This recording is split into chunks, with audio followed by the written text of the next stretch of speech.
Hello friends, कैसे हैं आप लोग। आई होप आप अच्छे होंगे।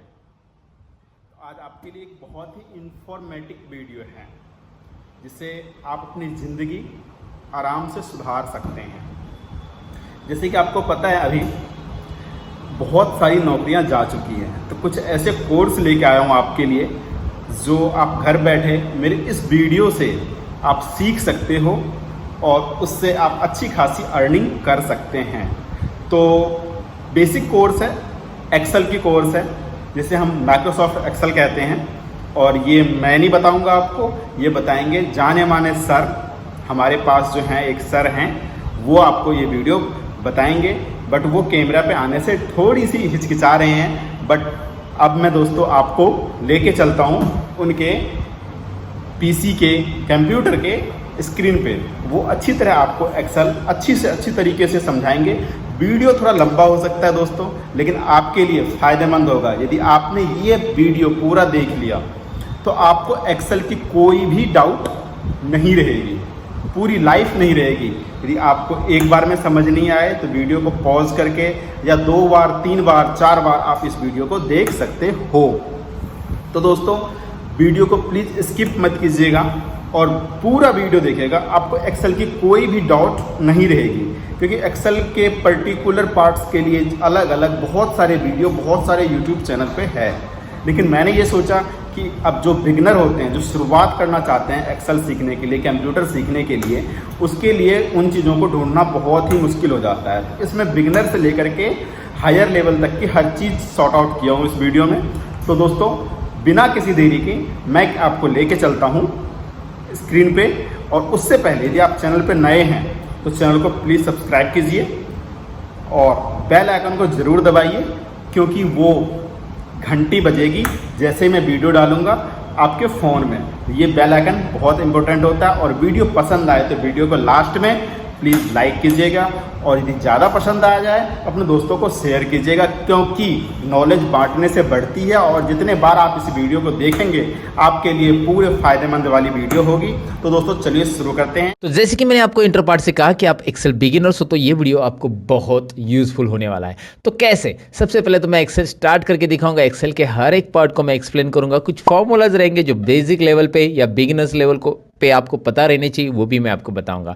चलिए सबसे पहले हम यहाँ पे एक्सेल स्टार्ट करते हैं। सबसे पहले करना क्या है, यहाँ पे आपको रन कमांड लेना है। आप रन कमांड से स्टार्ट कर सकते हैं। आप सर्च बॉक्स में डायरेक्टली एक्सेल टाइप करेंगे तो भी चलेगा। रन कमांड लेने के लिए आपको स्टार्ट और आर बटन प्रेस करना है, यानी विंडो की प्लस आर। विंडो की प्लस आर स्क्रीन पे मैं आपको दिखा रहा हूँ। और उसके बाद आपको यहाँ पे एक्सेल टाइप करना है। एंड एक्सेल जैसे आप टाइप करोगे, एंटर करोगे, एक्सेल शुरू हो जाएगा दोस्तों। तो जैसे एक्सेल शुरू करूंगा आपके सामने ये स्क्रीन का लेआउट आ जाएगा। इस तरह की स्क्रीन आ जाएगी। अगर आपका एक्सेल 2013 है, 16 है और 10 है तो थोड़ा बहुत चेंजेस रहेगा उसमें। लेकिन यहाँ पे 13 और 16, क्योंकि एक्सेल के अलग अलग वर्जन है, जो भी वर्जन आप यूज़ करते होगे डोंट वरी। जो मैं टिप्स या ट्रिक्स एक्सेल की बेसिक बिगिनर लेवल की बताने वाला हूँ वो सभी वर्जन में आपको यूज़फुल रहेगी। इसीलिए मैं कौन सा वर्जन यूज़ करता हूँ इससे कोई फ़र्क नहीं पड़ने वाला। आप कौन सा वर्जन यूज़ करें इससे भी कोई फ़र्क नहीं पड़ने वाला। बस आपको एक्सेल के अंदर जितनी भी चीज़ें मैं यहाँ पे पढ़ाने वाला हूँ वो उस वर्जन में काम आएगी। और नहीं आ रही है, उस वर्जन में नहीं दिखाई दे रही है, तो मैं आपको बताऊँगा कि वो चीज़ें उस वर्जन में नहीं है। कौन सी है? ऐसी कुछ चीज़ें हैं जो कि पुराने वर्जन में नहीं है, लेकिन मैं आपको बताऊंगा। फिलहाल तो आपको यहाँ पे बताओ कि स्क्रीन में आपको लेफ्ट साइड में जो रिसेंट फाइल दिखाई दे रही है, ये मैंने बनाई हुई फाइल है। जैसे मैं अलग अलग एक्सेल के डेटा पे काम करता हूँ तो उसमें जितनी भी फाइल मैं सेव करता हूँ वो यहाँ पे आ जाती है रिसेंट फाइल के अंदर, राइट। रिसेंट फाइल का बॉक्स आपको दिखाई दे रहा है। इसके बाद आपको ब्लैंक वर्कबुक दिख रहा है। और उसके बाद माइक्रोसॉफ्ट ने आपको कुछ ऑलरेडी फॉर्मूला ट्यूटोरियल से रिलेटेड पहले से कुछ शीट्स दी है, प्री फॉर्मेटेड शीट्स है, यहाँ से आप ले सकते हैं। उसके ऊपर आप यहाँ पे भी देख सकते हैं business, personal, planner and trackers, list, budgets, ऐसे बहुत सारे माइक्रोसॉफ्ट ने दिए हुए रेडीमेड वर्कबुक्स है। तो एक्सेल की फाइल को वर्कबुक्स बोलते हैं, ये तो आपको समझ में आया होगा। और यहाँ पे आपको दिख रहा है ब्लैंक वर्कबुक। सबसे पहले मैं यहाँ पे ब्लैंक वर्कबुक ही लेना चाहूँगा, क्योंकि ब्लैंक वर्कबुक से हमारा इंट्रोडक्शन शुरू होगा ना दोस्तों। अब यहाँ पे आपको ये स्क्रीन जो दिखाई दे रही है ये एक्सेल का लेआउट है। एक्सेल की स्क्रीन ऐसी रहेगी। और एक्सेल के अंदर अभी डिटेल में जान लेते हैं कि क्या क्या किसको बोलते हैं। सबसे पहले तो मैं आपको यहाँ पे बताऊं कि ऊपर जो दिखाई दे रहा है home, insert, page layout, formulas, data, review, view, मेरे पास कुछ और एक्स्ट्रा भी टैब है, ये कैसा है मैं आपको बताने वाला हूँ वैसे भी, don't worry about it. But ये जो है इसे टैब बोलते हैं। टैब होम के अंदर क्लिक किया तो मैंने यहाँ पे ढेर सारे ऑप्शंस आपको मिलेंगे और ये होता है एक्सेल का रिबन दोस्तों, रिबन नाम याद रखिएगा, मैं नीचे आपको टेक्स्ट में भी दिखा रहा हूँ, रिबन। ओके, सो इस रिबन के अंदर आपको यहाँ पे दिखाई दे रहा है क्लिपबोर्ड ग्रुप है, उसके बाद फॉन्ट ग्रुप है, उसके बाद अलाइनमेंट ग्रुप है, ये ग्रुप होते हैं, नंबर ग्रुप है, स्टाइल्स ग्रुप है, सेल्स ग्रुप है, एडिटिंग ग्रुप्स है, ये अलग अलग ग्रुप्स है। इस ग्रुप के बारे में भी हम जानेंगे कैसे इसके अंदर के ऑप्शंस हम ऑपरेट करेंगे। आपको किसी ने बोला कि होम टैब में अलाइनमेंट ग्रुप है और उसके अंदर मर्ज एंड सेंटर है, तो home tab, alignment group and merge and centre, समझ में आपको ये ग्रुप का काम क्या होता है, मतलब ये ग्रुप वाइज कुछ ऑप्शंस डिवाइड हो चुके हैं, इसके लिए यहाँ पे ग्रुप दिए हैं, तो आपको इजी हो जाता है उस ऑप्शन को फाइंड आउट करने के लिए। जैसे आपको बोला कि कंडीशनल फॉर्मेटिंग ये स्टाइल्स में अवेलेबल है होम टैब के अंदर, तो स्टाइल्स ग्रुप आपको होम टैब में ढूंढना है, होम टैब यहाँ पे है, स्टाइल्स ग्रुप यहाँ पे मिल रहा है आपको और उसके ऊपर कंडीशनल फॉर्मेटिंग यहाँ पे आपको दिखाई दे रहा है, ये भी हम सीखने वाले दोस्तों, डोंट वरी अबाउट इट। सो ये एक वीडियो ऐसा मैं बना रहा हूँ जिसमें आपको बिगिनर्स लेवल में जो जानकारी होनी चाहिए एक्सेल की वो पूरी यहाँ पे रहेगी, इसीलिए बने रहिएगा। बस ये तो बताना था मुझे दोबारा, इसीलिए बता दिया। फिलहाल तो मैं आपको यहाँ पे बताऊँ कि यहाँ पे इसके बाद यहाँ पे होम टैब से लेकर ये टैब हो गया, हर एक टैब के अपने अपने ग्रुप्स है और अपने अपने ऑप्शंस है। मतलब यहाँ पे आप देख सकते हैं, इंसर्ट पे क्लिक किया तो tables group, illustration group, add ins group, charts group and ढेर सारे और भी ग्रुप्स है। फिलहाल मैं पढ़ने रहा हूँ, वैसे पेज लेआउट है, वैसे फॉर्मूलाज है, डेटा, रिव्यू एंड व्यू है। अब मैं आपको क्या बता रहा हूँ, आगे जरा ध्यान दीजिए। अभी क्या है आगे, ये है नेम बॉक्स।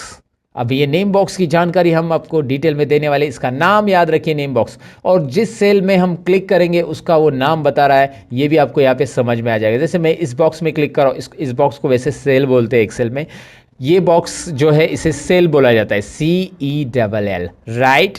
तो ऑलवेज रिमेंबर दोस्तों, ये सेल जो होता है इसका एक एड्रेस होता है। जैसे यहाँ पे आप देख पाएंगे कि आई कॉलम और रो नंबर 11, इस सेल में मैंने क्लिक किया था, यहाँ पे क्लिक किया था, सॉरी, I11, तो I11 यहाँ पे दिखाई दे रहा है आपको नेम बॉक्स के अंदर। अब मैं यहाँ पे क्लिक कर रहा हूँ, A3 दिखाई दे रहा है, इसका नाम क्या है, B3, इसका नाम C3, इसका नाम D3, आप समझ गए होंगे। अब इसमें नेम बॉक्स क्या काम करता है, सेल का नाम दिखाता है और भी बहुत सारे काम करता है नेम बॉक्स, आपको आगे पता चल जाएगा। नेम बॉक्स के बाद बारी आती है फॉर्मूला बार की, उसी के राइट साइड में यहाँ पे जो आपको दिखाई दे रहा है फॉर्मूला बार। ओके, यहाँ पे ये जो बार है, यानी कि ये वो बार नहीं है जहाँ पे लोग बार बार जाते हैं, ये फॉर्मूला वाला बार है जहाँ पे हमें फॉर्मूला दिखाई देगा दोस्तों, राइट। अब इसमें फॉर्मूला कैसे दिखाई देगा मैं आपको यहाँ पे एक छोटा सा एग्जांपल बताता हूँ। कोई भी सेल के अंदर क्लिक कीजिए, जैसे मैंने यहाँ पे E5 पे क्लिक किया है और इसके अंदर मैं कुछ लिखूंगा। अब मैं यहाँ पे एक बात बताना चाहूँगा कि यार ये आपको जूमिंग में मुझे बार बार जूम करना पड़ रहा है, तो इस बॉक्स की साइज़ मैं बढ़ाना चाहता हूँ, मतलब ओवरऑल ये जो बॉक्सेस है उनकी सबकी साइज़ एक साथ बढ़ानी है, तो जूम मैं कर सकता हूँ एक्सेल के अंदर। उसके लिए शॉर्टकट की है Alt+V+Z। Alt+V+Z ये शॉर्टकट की मैं यहाँ पे बता रहा हूँ आपको, इसे प्रेस कैसे करना है मैं बता देता हूँ। Alt के बाद V प्रेस करना है, Alt के साथ में V प्रेस कीजिए, आपको कुछ रिजल्ट नहीं आएगा, बाद में आपको Z इंडिविजुअल प्रेस कर देना है। जैसे आप प्रेस करोगे यहाँ पे एक डायलॉग बॉक्स आएगा, जो कि मैं यहाँ पे मिडल में ले रहा हूँ स्क्रीन के, और आपको दिखा रहा हूँ जूम का डायलॉग बॉक्स है, मैग्निफिकेशन। इसमें आप अप एरो और डाउन एरो प्रेस करके, कीबोर्ड के ऊपर से अप और डाउन एरो प्रेस करके आप इसका जूमिंग लेवल डिक्लेयर कर सकते हैं। मैक्सिमम एक्सेल में 400% आप जूमिंग कर सकते हैं, जो कि आप एक कस्टम ऑप्शन दिया है उसमें आप टाइप करके ले सकते हैं। तो कस्टम में टाइप कीजिए 400%, तो 400 हो जाएगा। फिलहाल मुझे ज़रूरत नहीं है, 200 मैंने सिलेक्ट किया है। I do one thing, okay करेंगे। मैक्सिमम 400 है, मिनिमम 10% जूमिंग। अच्छा, अगर आपको Alt+V+Z से नहीं करना है तो और कौन सा तरीका है जूमिंग करने का, आप कंट्रोल बटन प्रेस करके माउस का स्क्रॉल बार घुमा सकते हैं आगे और पीछे। कीबोर्ड के ऊपर जो कंट्रोल बटन रहता है उसे प्रेस करके रखिएगा, माउस का स्क्रॉल बार आगे और पीछे घुमाएंगे तो क्या होने वाला है आपको पता है, जूम इन जूम आउट होने वाला है, राइट। सो ये आप ट्राई कर सकते हैं, या इसके अलावा कर सकते हैं आप राइट कॉर्नर में, यहाँ पे राइट कॉर्नर में आइए और यहाँ पे आपको जूमिंग के लिए मिल रहा है ऑप्शन, प्लस की तरफ क्लिक करें, मतलब प्लस के ऊपर क्लिक करेंगे तो ये जूम इन होता जाएगा, माइनस पे क्लिक करेंगे तो ये जूम आउट होते जाएगा। ये सिंपल चीज़ें मुझे बताने की ज़्यादा ज़रूरत नहीं, लेकिन मैंने आपको बताया कि शॉर्टकट की से ये कर सकते हैं और कैसे करना है आप ये समझ गए होंगे, राइट। ओके, तो अब यहाँ पे ही आपको समझ में आया कि जूम कैसे करना है। फिलहाल मैं आपको फॉर्मूला बार के बारे में बता रहा था, अब फॉर्मूला बार पे फिर से चले जाते हैं। अब फॉर्मूला बार करेगा क्या, कैसे काम करेगा दिखाता हूँ मैं आपको। यहाँ पे मैं इज इक्वल टू दे रहा हूँ, कोई भी फॉर्मूला लिखना है तो मैं यहाँ पे लिखता हूँ 50 इज इक्वल टू, ये कंपलसरी है एक्सेल के अंदर कोई भी फॉर्मूला के पहले लिखना, because every formula with begins with is equal to sign. ये अंग्रेजी में समझ आता है, हिंदी में बताता हूँ, हर एक formula is equal to sign से शुरू होता है, हर एक फॉर्मूला बराबर साइन से शुरू करते हैं हम, अरे सबको पता है यार। यहाँ पे देखिए 50 प्लस 30 मैंने लिखा, ये प्लस का साइन जो कीबोर्ड के ऊपर प्लस रहता है वो की सी है, और माइनस का साइन वहाँ पे माइनस का साइन है। मल्टीप्लिकेशन के लिए आप मल्टीप्लिकेशन यानी एस्ट्रिक का साइन यूज़ कर सकते हैं, और डिवाइड के लिए यहाँ पे स्लैश का साइन है, जो स्क्रीन के ऊपर मैं आपको दिखा रहा हूँ कि कौन सा साइन किसके लिए यूज़ किया जाता है, तो आप ज़रूर कर सकते हैं इसे। यहाँ पे देखिए एक सिंपल कैलकुलेशन हो चुका है, 50 प्लस 30 यहाँ पे आ गया 80। अब मैं यहाँ पे 80 भी लिख रहा हूँ, नीचे मैंने डायरेक्ट 80 टाइप किया, यहाँ पे मैंने 80 कैलकुलेशन किया। आप बोलोगे इतना बेसिक कैलकुलेशन आपको आता नहीं क्या, मैंने आपको दिखाने के लिए किया कि ये होता क्या है। ध्यान से देखिए फॉर्मूला बार में ऊपर क्या दिख रहा है, जो कि मैंने C4 में कुछ टाइप किया था, दिखाई दे रहा है आपको, C4 सेल में मैंने टाइप किया है 50 प्लस 30, और उसका आंसर तो 80 दिख रहा है सेल में, लेकिन फॉर्मूला बार उसका फॉर्मूला दिखा रहा है। और C5 सेल में क्या हो रहा है, C5 सेल में मैंने डायरेक्टली 80 टाइप किया, राइट। तो 80 टाइप किया तो वहाँ पे कोई फॉर्मूला नहीं आ रहा है। So if there is a formula in your cell it will display formula, if there is a content in your cell it will display content. मतलब फॉर्मूला बार का काम यही होता है दोस्तों। यहाँ पे देखिए फॉर्मूला है तो फॉर्मूला दिखा रहा है, यहाँ पे देखिए सेल में कंटेंट है तो कंटेंट दिख रहा है, टेक्स्ट है तो टेक्स्ट दिखाई देगा। और यहाँ पे नोटिस कीजिए जब आप टेक्स्ट टाइप करेंगे तो वो लेफ्ट अलाइनमेंट में ऑटोमेटिक आएगा, जो भी टेक्स्ट आप टाइप करो, जैसे मैंने यहाँ पे टाइप किया लर्न मोर, तो ये आपको, ये थोड़ा सा कॉलम की साइज में बढ़ाना बताऊंगा आपको आगे, लेकिन यहाँ पे दिख रहा है ये लेफ्ट साइड में रहेगा और ये रहेगा राइट साइड में। टेक्स्ट हमेशा लेफ्ट साइड में अलाइन करता है और नंबर हमेशा राइट में अलाइन करता है, लेकिन हम उसे अलाइन चेंज कर सकते हैं, left to right to left कर सकते हैं। फिलहाल तो फॉर्मूला बार मैंने बताया, और फॉर्मूला बार इतना ही नहीं है जितना दिख रहा है, फॉर्मूला बार को यहाँ पे राइट कॉर्नर से हम एक्सटेंड कर सकते हैं। यहाँ पे एक छोटा सा डाउन एरो दिख रहा है आपको, और इसे आप क्लिक करेंगे तो ये फॉर्मूला बार एक्सटेंड होता है, राइट। ओके, यहाँ पे क्लिक करेंगे, एक्सटेंड मतलब थोड़ा सा फॉर्मूला बार आपको बड़ा दिख रहा है ना, जब ज़रूरी है, जब बहुत बड़ा फॉर्मूला आप लिख रहे हैं तब जाके ये फॉर्मूला बार को एक्सटेंड करने की ज़रूरत आपको पड़ सकती है, जो कि वो लाइन में नहीं बैठा तो वो नीचे की लाइन में आ जाएगा अगर आप वहाँ पे क्लिक करते हो तो, राइट। ओके, सो ये इंट्रोडक्शन के बाद आगे बढ़ते हैं। यहाँ पे मैं आपको बताऊँ कि these are the columns of Excel, ये जो है ABCDEFGH IJKLMNOPPQRSTUVWXYZ, मैं गाना नहीं गा रहा हूँ, ये कॉलम्स है एक्सेल के, और जेड तक ही नहीं है, आप देखेंगे आगे भी कॉलम है, ABAC AD समझे, AD I mean AD column का नाम है। वैसे ही A to Z हो जाएगा, फिर BA आ जाएगा, BB भी आ जाएगा दोस्तों, BB BC BD, वो बीड़ी नहीं जो पीने वाली है, okay I am just joking, but आपको मैं बता रहा हूँ कि यहाँ पे बहुत सारे हैं, बहुत सारे BF भी कॉलम है, BG है। और आपको मैं बताऊँ कि ऐसे आप राइट एरो प्रेस करने से अच्छा कंट्रोल और राइट एरो प्रेस करो, डायरेक्टली लास्ट कॉलम पे आ जाएंगे। लास्ट कॉलम को जंप करने के लिए कंट्रोल राइट एरो, और फर्स्ट कॉलम को जंप करने के लिए control left arrow, right, control right left, right left. अब ये जो राइट प्रेस करने के बाद ये लास्ट कॉलम जो आ रहा है वो है टोटल काउंटिंग। अगर हम करेंगे, वैसे मैं आपको डायरेक्टली बता रहा हूँ, काउंटिंग करने की जरूरत नहीं, आपको बैठना नहीं काउंटिंग के लिए, या ड्रैग भी नहीं करना है कोई नंबर्स। 16,384 टोटल कॉलम्स एक्सेल में रहते, इतने सारे रिकॉर्ड्स हम वर्टिकली रख सकते हैं। लेकिन मैं आपको बताऊँ क्या कि ये रिकॉर्ड्स एक्सेल के अंदर के जो होते हैं ना, इतने भी हमें कम पड़ते हैं। बड़े बड़े कंपनी का जब डेटा आता है, जैसे कोई मल्टीनेशनल कंपनी का डेटा है, बैंकिंग का डेटा है, बैक ऑफिस का डेटा है, तो एक्सेल वहाँ पे, एक्सेल का थोड़ा सा ड्रॉबैक है। लेकिन एक्सेल के अलावा और क्या यूज़ कर सकते हैं, मैंने मेरे चैनल के वीडियोस में बताया है, वो है कि आप एक्सेल में वो डेटा नहीं हो रहा है तो एक्सेल के अंदर ही हम एक्सेल के कुछ एडिंग्स यूज़ करके वर्क उसके ऊपर काम कर सकते हैं। फिलहाल तो मैं आपको बताऊं कि कंट्रोल लेफ्ट और कंट्रोल राइट एरो से हमने यहाँ पे जंप किया था लास्ट कॉलम में, फर्स्ट कॉलम से लास्ट कॉलम, 16,384 टोटल कॉलम से एक्सेल में, ABCD से लेकर ऐसे। और ऐसे ही आप डाउन एरो प्रेस करोगे तो आपको रोज मिलेंगे ढेर सारे, जो कि आपको दिखाई दे रहा है स्क्रॉल होते जा रहे हैं। लेकिन अभी मुझे लास्ट रो पे जाना है तो मैं थोड़े डाउन एरो प्रेस करते रहूँगा कीबोर्ड का, मैं कंट्रोल और डाउन एरो प्रेस करूँगा। जी हाँ, control down arrow directly last row, control up arrow directly first row, control down arrow 10,48,576, 10,48,576, इतने सारे रोज है दोस्तों।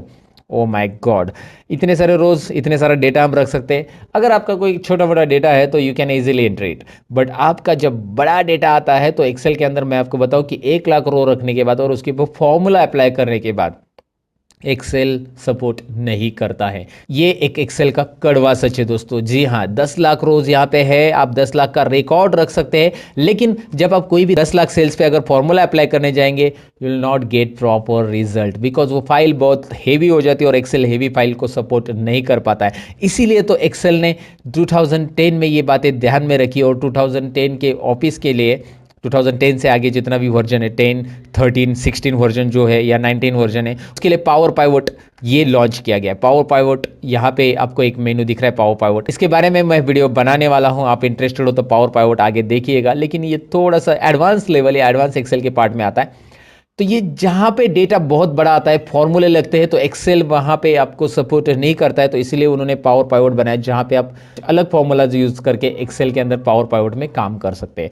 फिलहाल वो बातें तो साइड में रहने दो, हम सीख रहे हैं यहाँ पे कि एक्सेल में इतने सारे रोज रहते हैं, 10,48,576, और पहला रो है हमारा यहाँ पे दिख रहा है control up and down arrow, control right and left arrow. ये जो शॉर्टकट कीज मैं के लिए डिस्क्रिप्शन में दे दूंगा इस वीडियो के। ओके, फिलहाल तो हम यहाँ पे बढ़ते आगे।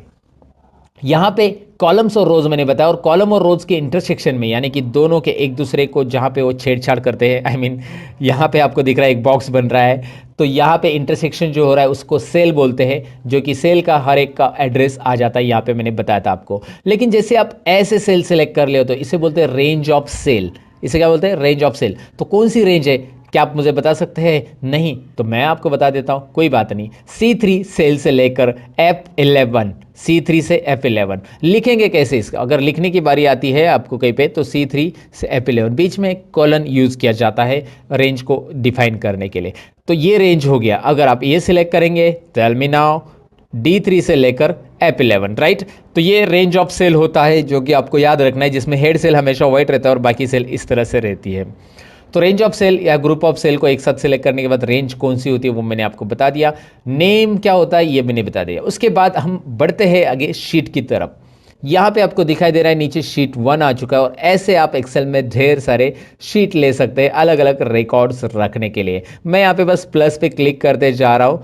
वैसे मैं शॉर्टकट की भी बता देता हूँ, शिफ्ट और F11, शिफ्ट और F11 करेंगे तो शीट इंसर्ट होगी। लेकिन जब आप कीबोर्ड से, मतलब शॉर्टकट की से शीट इंसर्ट करते हैं, देखिए मैं शिफ्ट F11 कर रहा हूँ तो वो लेफ्ट साइड में इंसर्ट होगी, वो यहाँ पे लेफ्ट साइड में इंसर्ट हो रही है, दिखाई दे रहा है आपको। शीट शिफ्ट प्लस F11 करने से क्या होगा, शीट लेफ्ट साइड में इंसर्ट हो रही है। और अगर यहाँ पे प्लस पे क्लिक करके आप इंसर्ट करते हो तो वो राइट में इंसर्ट हो रही है, राइट?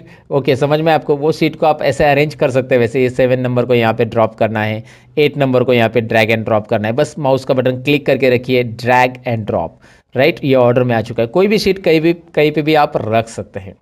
ये शीट्स आप यहाँ पे बहुत सारी इंसर्ट कर सकते हैं, लेकिन डिपेंड आपके डेटा कितने हैं। आपके 12 महीने का डेटा है तो 12 शीट इंसर्ट करो।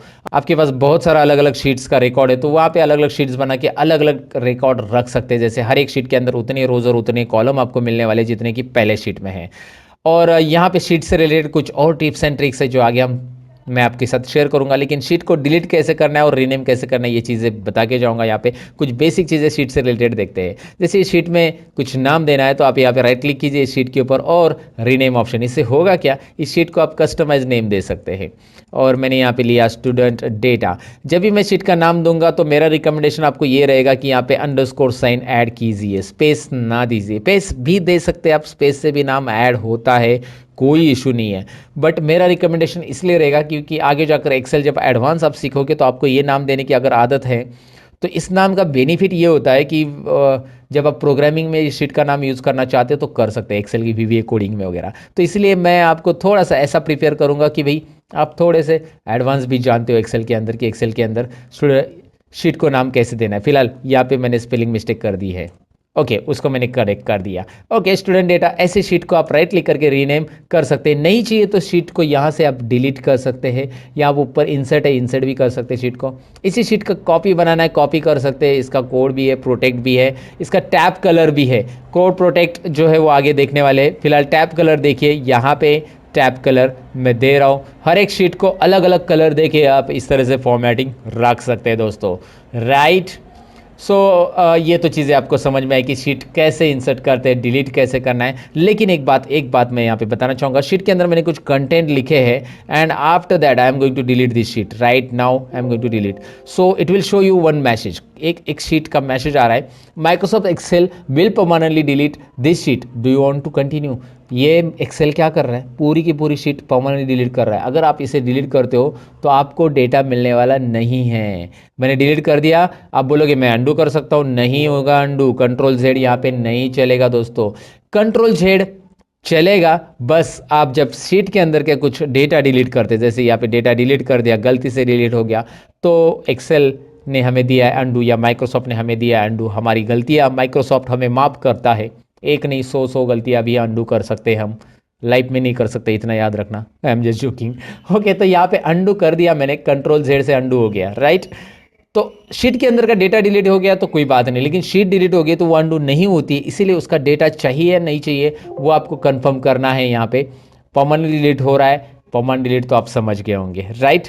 तो आपको यहाँ पे शीट डिलीटेशन के बारे में एक चीज़ मुझे बतानी थी, मैंने बता दी। शीट प्रोटेक्शन और बाकी सारी चीज़ें जो है शीट से रिलेटेड आगे सीखने वाले हैं। इंट्रोडक्शन में आगे मैं आपको बताऊंगा कि एक्सेल की स्क्रीन को आपको छोटा करना है तो उसके लिए मतलब रिस्टोर करना है स्क्रीन को, तो उसके लिए शॉर्टकट की मैं बता रहा हूँ, अल्ट स्पेस और आर बटन प्रेस कीजिए। देखिए Alt space R, Alt space X, interesting है, अल्ट स्पेस आर स्मॉल हो गया, अल्ट स्पेस एक्स। इस तरह से एक्सेल की स्क्रीन को आप छोटा बड़ा कर सकते हैं। ये शॉर्टकट कीज एक इंपॉर्टेंट है जो कि मैंने आपको बता दी। यहाँ पे आगे चलते हैं अभी डेटा के ऊपर और काम करते हैं कुछ एक्सेल के अंदर, साथ में उसकी फाइल कैसे सेव होती है, कौन कौन से फॉर्मेट में सेव किया जाता है, ये चीज़ें भी हम यहाँ पे देखते हैं।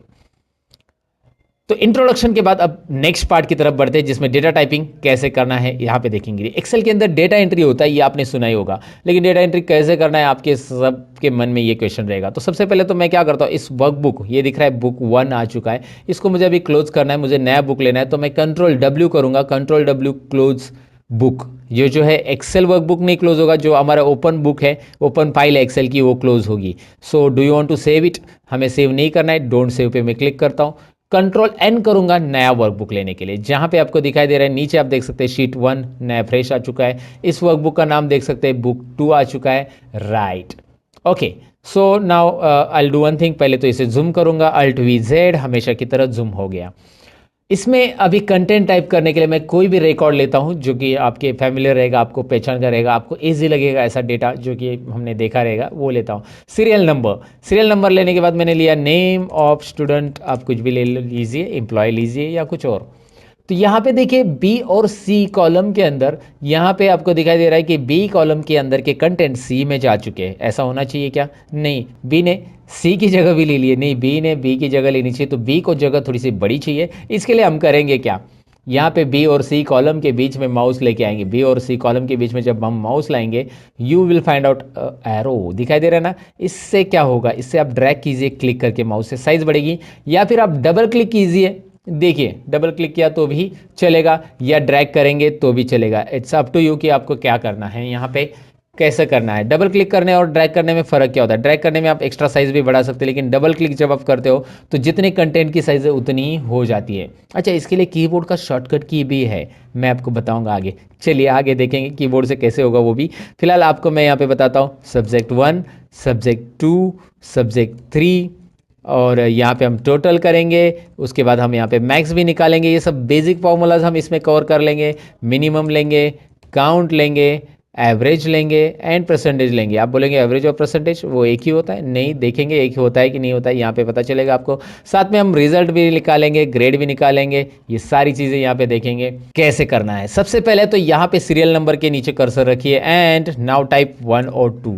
यहाँ पे आपको 1 और 2 टाइप करना है। यहाँ पे आपको दिख रहा है ये जो है मैंने कंटेंट टाइप किए हैं, तो मुझे क्या करना है, यहाँ पे इसे ड्रैग करना है। तो मैं क्या करूँगा, अब मैं 1 और 2 को दोनों को सिलेक्ट कर चुका और इस कॉर्नर पे माउस लेके आ रहा हूँ, जिसको हम फिल हैंडल बोलते हैं। ये जो छोटा सा नन्ना सा प्लस दिख रहा है ना, ब्लैक वाला, ये छोटा प्लस हम यहाँ पे क्या करेंगे, इसे ड्रैग करेंगे, इस फिल हैंडल से ड्रैग करेंगे तो क्या होगा, सीरियली फिल होगा। लेकिन एक बात याद रखिए, मैंने 1 और 2 टाइप किया वैल्यूज़, तो ऑटोमेटिकली वो उसके गैप में फिल होते जा रहा है। अगर आपने 1 और 5 टाइप किया होगा और दोनों को सिलेक्ट करके ड्रैग किया होगा, तो दोनों के बीच में जो गैप है वही यहाँ पे जनरेट होते जाएगा, राइट।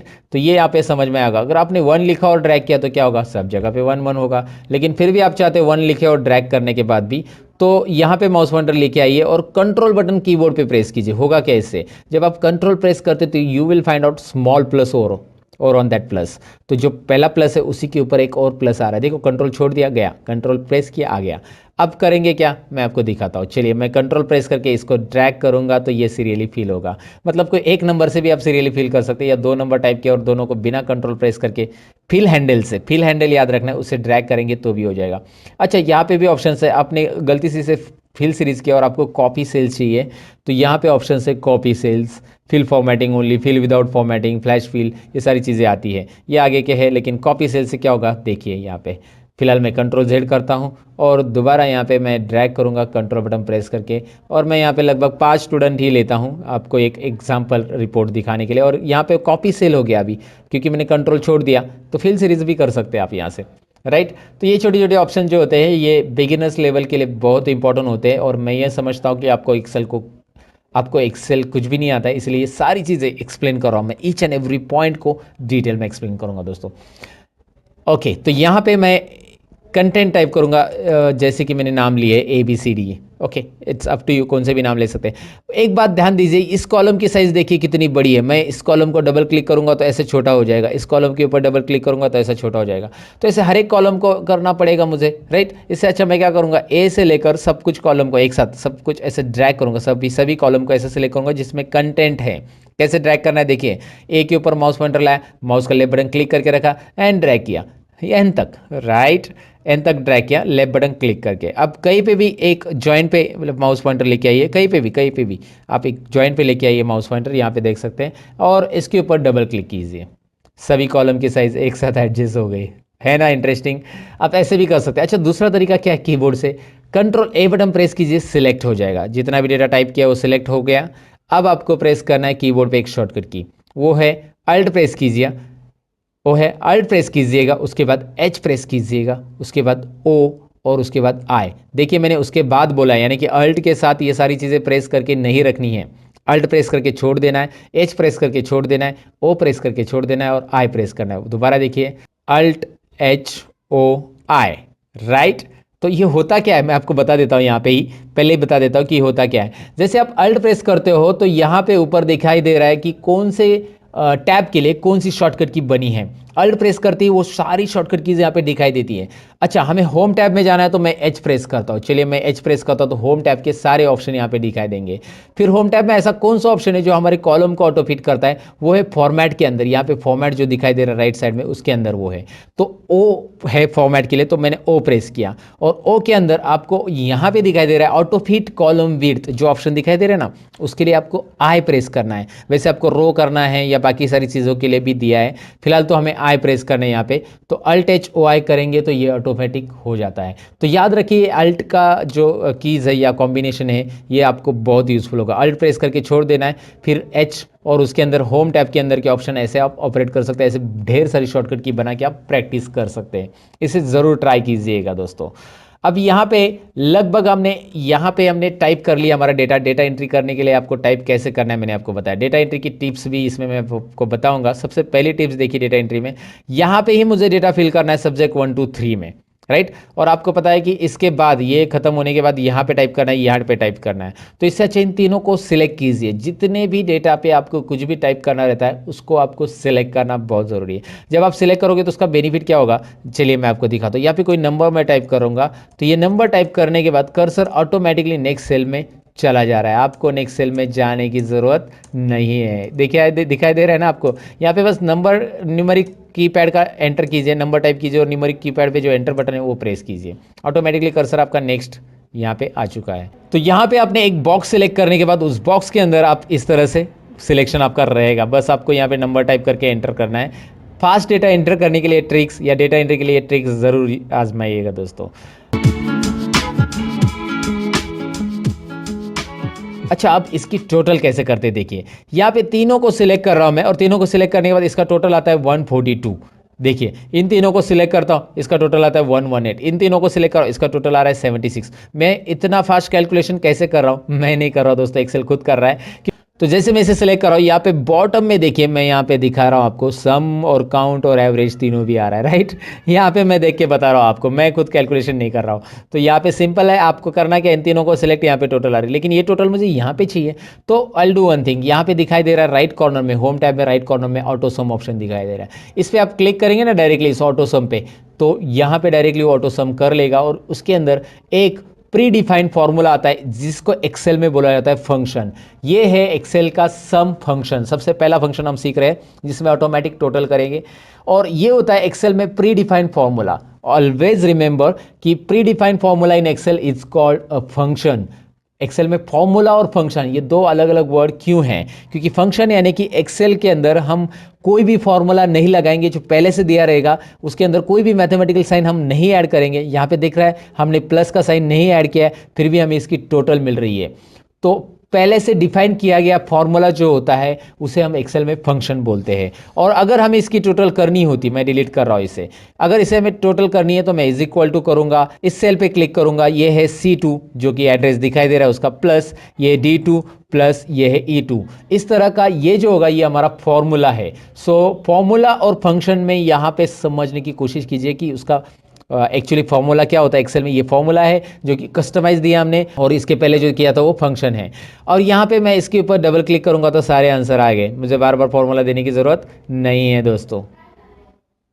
तो आपको ये समझ में, डिलीट कर देता हूँ मैं, फंक्शन के साथ करूंगा। फंक्शन के लिए शॉर्टकट की भी है, मैं यहाँ पे क्लिक करूंगा तो ये आ रहा है ना, दिखाई दे रहा है ना, आ रहा है। इसको मैं शॉर्टकट की से एक्सेस करता हूँ, अल्ट इज इक्वल टू क्या प्रेस करना है कीबोर्ड पे, अल्ट और इज इक्वल टू प्रेस करना है। अल्ट और इज इक्वल टू प्रेस करने के बाद आपको डायरेक्टली मिलेगा टोटल का यहाँ पे फंक्शन। टोटल मतलब सम का function. Okay, some C2 to E2 वो बता रहा है कि C2 से E2 में जितने भी नंबर है वो फंक्शन में ऐड होंगे, वो सम फंक्शन में इंक्लूड होंगे, उतने नंबर्स ऐड होके यहाँ पे रिजल्ट आएगा। एंटर कीजिए, आपको रिजल्ट मिल रहा है। अच्छा, आप ये टाइप भी कर सकते हैं, चलिए मैं आपको दिखाता हूँ। इज इक्वल टू सम, आप ऐसा टाइप करेंगे तो नीचे देखिए बहुत सारे सम से रिलेटेड फंक्शन आ जाते हैं। सम से रिलेटेड बहुत सारे सम इफ सब सम प्रोडक्ट वगैरह सब है, लेकिन फिलहाल सम देख रहे हैं। अब ये सम टाइप करने के बाद आप टैब बटन प्रेस कीजिए, ऑटोमेटिक ओपन ब्रैकेट आ जाता है। आप ओपन ब्रैकेट दे सकते हैं शिफ्ट बटन प्रेस करके, लेकिन टैप किया ना टैप तो ऑटोमेटिक ओपन ब्रैकेट आ जाता है। अब करना क्या है, सब्जेक्ट 1 2 3 इन तीनों को सिलेक्ट कीजिए। C2 से E2 मैंने सिलेक्ट किया है, C2 टू E2 ये मैंने सिलेक्ट किया और ब्रैकेट क्लोज कीजिए। एंटर करने के बाद एक्सेल खुद ब्रैकेट क्लोज कर देता है। एक्सेल के पास सेंस है, यस सेंस ऑफ ह्यूमर है एक्सेल के पास दोस्तों। कैसे, मैं आपको बता देता हूँ। यहाँ पे पहला सेंस क्या दिया कि यहाँ पे उसने ट्रैक किया कि यहाँ पे टेक्स्ट है और यहाँ पे आपका नंबर है, तो उसने ऑटोमेटिकली इतनी रेंज ली। Alt is equal to shortcut की प्रेस करने के बाद मुझे रेंज सिलेक्ट करने की जरूरत नहीं पड़ी। दूसरी चीज, अगर यहाँ पे कोई नंबर रहता तो ऑटोमेटिकली वो सारे के सारे नंबर ले लेता, 1 भी नंबर है और ये भी ले लेता, राइट। तो ये भी याद रखना है। दूसरी चीज़, यहाँ पे ब्रैकेट क्लोज मैंने नहीं किया, एंटर किया, एक्सेल ने ऑटोमेटिक ब्रैकेट क्लोज करके दे दिया है ना। छोटी छोटी चीज़ें आपको यहाँ पे पहले से समझनी है। और यहाँ पे डबल क्लिक करूंगा तो एक्सेल जानता है कि अभी करना क्या है उसको। यहाँ पे ये जो दिख रहा है ना फिल हैंडल, इसे आप क्लिक एंड ड्रैग कीजिए या डबल क्लिक कीजिए। अगर आप बोलो यार माउस से नहीं करना है सर, तो मैं आपको बता देता हूँ कि इसे क्लिक कीजिए, शिफ्ट और डाउन एरो प्रेस करके रखिए ऐसा, और कंट्रोल D बटन प्रेस कीजिए। कंट्रोल D फील डाउन, बहुत सारे शॉर्टकट की जो बेसिक लेवल पे आपको आनी चाहिए। कंट्रोल D, जिससे आप लोगों को इंप्रेस कर सकते हैं ये करके, इसीलिए ये बेसिक शॉर्टकट कीज आपको याद रखने है। सिलेक्ट करके कंट्रोल D कीजिए, फील डाउन, या फिर आप डबल क्लिक कीजिए, आ जाएगा यहाँ पे, आपको इसका जवाब मिल जाएगा। तो मैंने आपको बताया कि इसका टोटल कैसे निकालना है। टोटल निकालने का जो प्री डिफाइंड सम है वो क्या होता है। फॉर्मूला भी हम दे सकते हैं, लेकिन फॉर्मूला देंगे तो वो बहुत लंबा भी हो जाता है, पेचीदा भी हो जाएगा, बराबर ना। सपोज एग्जांपल ले लो ना, लाइक आपको इसकी टोटल करनी है, इसकी टोटल करनी है, इसकी, तो इसके लिए 5 सेल है, 1 2 3 4 5 सेल। तो इतना बड़ा फॉर्मूला देने से अच्छा क्लिक कीजिए, अल्ट इज इक्वल टू कीजिए और एंटर बटन प्रेस कीजिए, राइट। यहाँ पे भी क्लिक कीजिए, अल्ट इज इक्वल टू कीजिए, एंटर बटन प्रेस कीजिए। ऐसे आप इसकी टोटल कर सकते हैं। अल्ट इज इक्वल टू से होता क्या है समझ में आपको। फिलहाल तो यहाँ पे अल्ट इज इक्वल टू इसकी टोटल, और यहाँ पे डबल क्लिक आ गया। मैक्स निकालने के लिए यहाँ पे ऑटो सम के अंदर जो कॉर्नर में, राइट कॉर्नर में आपको दिखाई दे रहा है, इसके अंदर आपको max, mean, count numbers, average और सम तो हमने निकाल लिया। तो अभी मैक्स निकालना है तो मैं मैक्स पे क्लिक करता हूँ। यहाँ पे उसने क्या कर लिया, बाय डिफॉल्ट लेफ्ट साइड के सभी नंबर ले लिए। देखिए अब मैंने आपको बताया था एक्सेल में सेंस है, आप बोलोगे यार मुझे तो सब्जेक्ट 1 2 3 इन तीनों में से मैक्सिमम निकालना है, टोटल नहीं लेना है। तो एक्सेल ने क्यों लिया टोटल, क्योंकि भाई एक्सेल को वो नंबर मिल रहा है और नंबर ऑटोमेटिक एक्सेल ट्रैक करेगा। अब करना क्या है, आपको इन तीनों को सिलेक्ट करना है ना, ड्रैग करके माउस का पॉइंटर 45 से लेकर 65 तक ड्रैग कीजिए। Max C2 to E2 formula दिख रहा है आपको आगे, आई मीन फंक्शन दिख रहा है आपको आगे, ये मैक्सिमम निकालेगा। डबल क्लिक कीजिए, ये मैक्स, इनमें तीनों में कौन सा मैक्सिमम मार्क्स है वो आपको यहाँ पे डिस्प्ले करेगा। वैसे आप मिनिमम भी डिस्प्ले कर सकते हैं। करना क्या है, मिनिमम के लिए आपको सिंपल देना है यहाँ पे is equal to sign minimum MIN type कीजिए, उसके बाद टैब बटन प्रेस कीजिए, आप यहाँ पे इसे सिलेक्ट कीजिए, तीनों सब्जेक्ट को एंटर कीजिए। फॉर्मूला आप टाइप करके भी कर सकते हैं। करना क्या है मैंने आपको बताया, देखिए काउंट में बताता हूँ।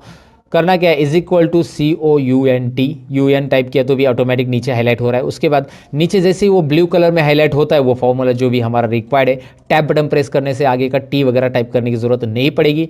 फिर आप इन तीनों को सिलेक्ट करेंगे, फिर आप क्लोज करेंगे ब्रैकेट को, फिर आप एंटर करेंगे और फिर आप ही करेंगे सब कुछ। यहाँ पे डबल क्लिक करना है, दोनों को एक साथ सिलेक्ट करके मैंने डबल क्लिक किया। ये फॉर्मूलाज वहाँ से भी आप ले सकते हैं ऑटो सम से, लेकिन मैंने इसको बताया इस तरह से। अच्छा आपने बोला कि सर जैसे इसको Alt इज इक्वल टू से किया, वैसे ये नहीं होगा क्या कोई शॉर्टकट की से, राइट ना, शॉर्टकट की से भी तो होना चाहिए। दरअसल इसके लिए शॉर्टकट कीज मैंने आपको बताई है। आप बोलोगे यार कभी बताइए, अभी तो मैं एक्सपेंशन पढ़ा है। मैंने बताया था आपको Alt करिए, H कीजिए, H करने के बाद ऑटो सम के लिए क्या आता है देखिए वहाँ पे, ज़रा ध्यान से देखिए, मैं जूम करके भी बता रहा हूँ। वहाँ पे ऑटो सम के लिए क्या आ रहा है, U आ रहा है। U आ रहा है तो मैं U प्रेस करता हूँ और U के अंदर मैक्स निकालना है तो M, राइट। अब यहाँ पे आपको माउस यूज़ नहीं करना पड़ा, right, Alt H U M। Shift और लेफ्ट एरो प्रेस करूँगा क्योंकि मैंने यहाँ पे जो सिलेक्शन देखा था वो 3 सेल का चाहिए था मुझे और 4 सेल का आ रहा है। शिफ्ट और left arrow, shift button hold down करके लेफ्ट एरो कीबोर्ड का प्रेस करने से एक सिलेक्शन, एक सेल कम होगी और एंटर कीजिए। क्या हो रहा है ज़रा देखिए, वापस देखिए, Alt H U और I यानी मिनिमम, शिफ्ट और लेफ्ट एरो कितनी बार, 2 बार, एंटर। मैंने माउस को हाथ ही नहीं लगाया, इसके लिए माउस की ज़रूरत ही नहीं पड़ी मुझे। एक बार आपकी प्रैक्टिस होगी ना तो आपको माउस की ज़रूरत ही नहीं यार, मतलब मैं आपको बता रहा हूँ वैसे माउस की ज़रूरत पड़ती है कभी कभी चार्ट्स वगैरह के लिए, लेकिन फिलहाल ऐसे डेटा के लिए तो ज़रूरी नहीं जहाँ पे फॉर्मूलाज आपको ईजिली अप्लाई करने हैं। Alt H home tab, U auto सम और काउंट नंबर्स के लिए है C, राइट। वहाँ पे आप देख सकते हैं राइट साइड में जो छोटा सा बॉक्स आ रहा है, छोटा सा नन्हा सा प्यारा सा बॉक्स में देख सकते हैं, सम के लिए यस था, एवरेज के लिए A है, काउंट के लिए C है, मैक्सिमम के लिए M है, मिनिमम के लिए I है। फिलहाल C प्रेस करते हैं और यहाँ पे 6 सेल सिलेक्ट हो गए C2 to H2। तो करेंगे क्या, कीबोर्ड से करना है, माउस से तो आप कर सकते हैं लेकिन कीबोर्ड से करना है तो शिफ्ट लेफ्ट एरो 3 बार, क्योंकि 3 सेल रिमूव करने हैं, एंटर कीजिए। Alt H U A, average के लिए शिफ्ट लेफ्ट एरो 4 बार और एंटर कीजिए, राइट। अब मुझे ये भी कीबोर्ड से ही करना है तो मैं करूँगा क्या, शिफ्ट और राइट एरो, फिर शिफ्ट और डाउन एरो और फिर control D, right. Okay, got it दोस्तों। तो ये आपको समझ में आया कि मैंने मैक्स, मीन, काउंट, एवरेज कैसे निकाला। इंटरेस्टिंग है, कोई डिफिकल्टी नहीं है इसमें, कीबोर्ड से कैसे करना है, माउस से कैसे करना है, दोनों चीज़ें मैंने आपको बताई। अच्छा एक बात, एक सवाल मैं आपको पूछना चाहूँगा यहाँ पे कि एवरेज और परसेंटेज सेम रहते हैं क्या? ज़रा मुझे कमेंट सेक्शन में ज़रा बता देना कि एवरेज और परसेंटेज सेम रहते हैं क्या। आप अपना आंसर चेक कर लेना, कमेंट में पहले आंसर लिख देना और फिर यहाँ पे मैं आपको आंसर बता रहा हूँ। एवरेज और परसेंटेज सेम रहते हैं या नहीं रहते हैं, यहाँ पे आपको पता चलेगा, खुद मैं कैलकुलेट कर रहा हूँ। मैं इसका ज़रा कॉलम की साइज़ बढ़ा लूँगा क्योंकि एवरेज जो है पॉइंट्स में आता है और वो पॉइंट्स नहीं दिख रहे थे, तो मैंने कॉलम की साइज़ बढ़ा दी। लेकिन यहाँ पे ज़्यादा डेसिमल आ रहे हैं, इतने ज़्यादा डेसिमल प्लेसेस हमें चाहिए क्या, देखिए कॉलम की साइज़ बढ़ाइए, इतने सारे डेसिमल आ रहे हैं। तो डेसिमल प्लेसेस को अगर कम ज़्यादा करना है या एक पर्टिकुलर डेसिमल में रखना है तो यहाँ पे होम टैब में आपको ऑप्शन दिया गया है नंबर फॉर्मेट में, ये नंबर ग्रुप दिख रहा है ना, उसमें आपको यहाँ पे ये जो ऑप्शन दिखाई दे रहा है डिक्रीज डेसिमल है और यहाँ पे मैं डिक्रीज कर दिया पूरा का पूरा, लेकिन मुझे यहाँ पे राउंड फिगर मिलेगा फिर, तो मैं इंक्रीज डेसिमल पे क्लिक करूँगा। इंक्रीज डेसिमल पे क्लिक जैसे करूँगा 1 2, ये इंक्रीज और डिक्रीज डेसिमल यहाँ पे याद रखना है, इंक्रीज डेसिमल डिक्रीज डेसिमल। सो यहाँ पे बस क्लिक करेंगे तो आपको मिल जाएगा वो ऑप्शंस। यहाँ पे डबल क्लिक कीजिए, कॉलम की साइज़ यहाँ पे एडजस्ट हो जाएगी। ये 2 डेसिमल मैंने रख दिया। अब यहाँ पे परसेंटेज के लिए फॉर्मूला हमें देना पड़ेगा क्योंकि कोई फंक्शन अवेलेबल नहीं है एक्सेल के अंदर, और परसेंटेज का जो फॉर्मूला रहेगा हम कैसे करेंगे, is equal to this is our total divide by what is next total divide by out of marks, कितने में से मिला ये तीनों भी सब्जेक्ट 100 मार्क्स के मेरे, मतलब पहले सब्जेक्ट 1 को 100 में से मिला है, सब्जेक्ट 2 को 100 में से मिला है और सब्जेक्ट 3 को 100 में से मार्क्स मिला है। तो तीनों 300 में से मुझे मिले हैं, इसलिए 300 इंटू 100, राइट।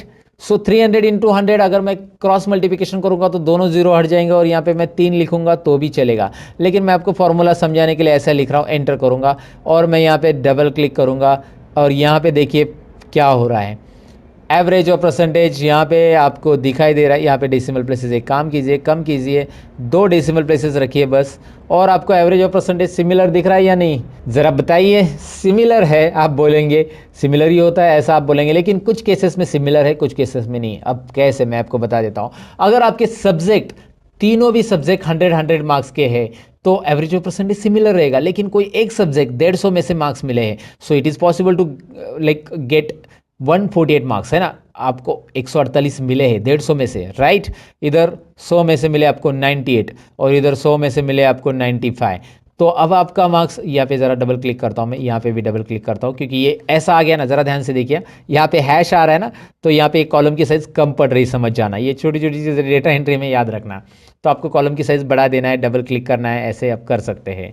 आपको यहाँ पे ये समझना है कि यहाँ पे टोटल कितनी है, 341, यानी 350 में से ये मिले हैं आपको, 300 में से नहीं मिले। So average can be greater then 100, हो सकता है ना। एवरेज तो 100 से ज़्यादा हो सकता है, लेकिन परसेंटेज हो सकता है क्या, 113%। कभी सुना है किसी स्टूडेंट को मिले?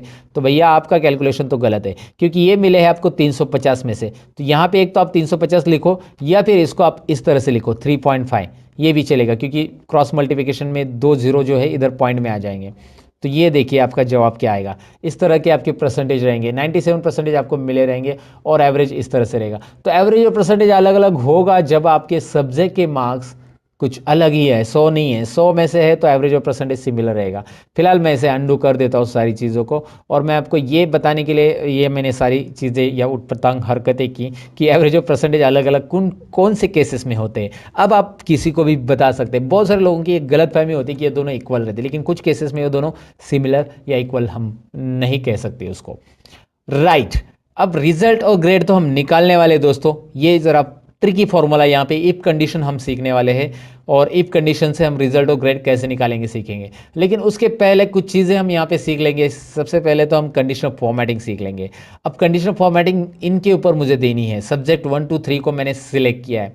होता क्या है, होम टैब में कंडीशनल फॉर्मेटिंग एक ऑप्शन है।